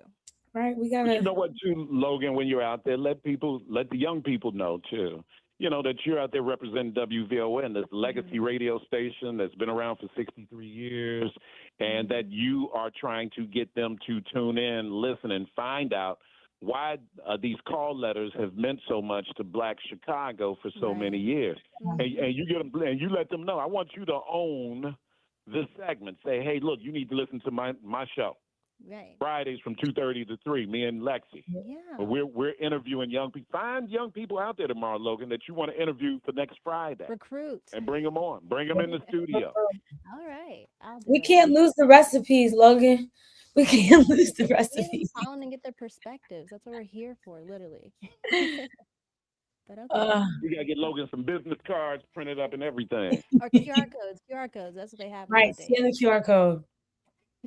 Oh, is that right? All right. So y'all got to hit me up. Can y'all, Logan, will you help me get a QR code on my phone then? Yes, I'll help you put that together. Do you promise? Yes, as soon as possible. Logan's like, I promise, old man. I'll help you, Matt. Anything from the Black Spartan. That's my baby. We love you guys so Happy much. Friday. Happy Friday. Yeah. Happy Friday. Yay! All right, who's coming up next, Logan? Ken Duncan's coming up next, so stay on and let's listen to him. Yes. All right. All right. All right. Bye. Love you guys. All right. Love See you. you. Love you guys.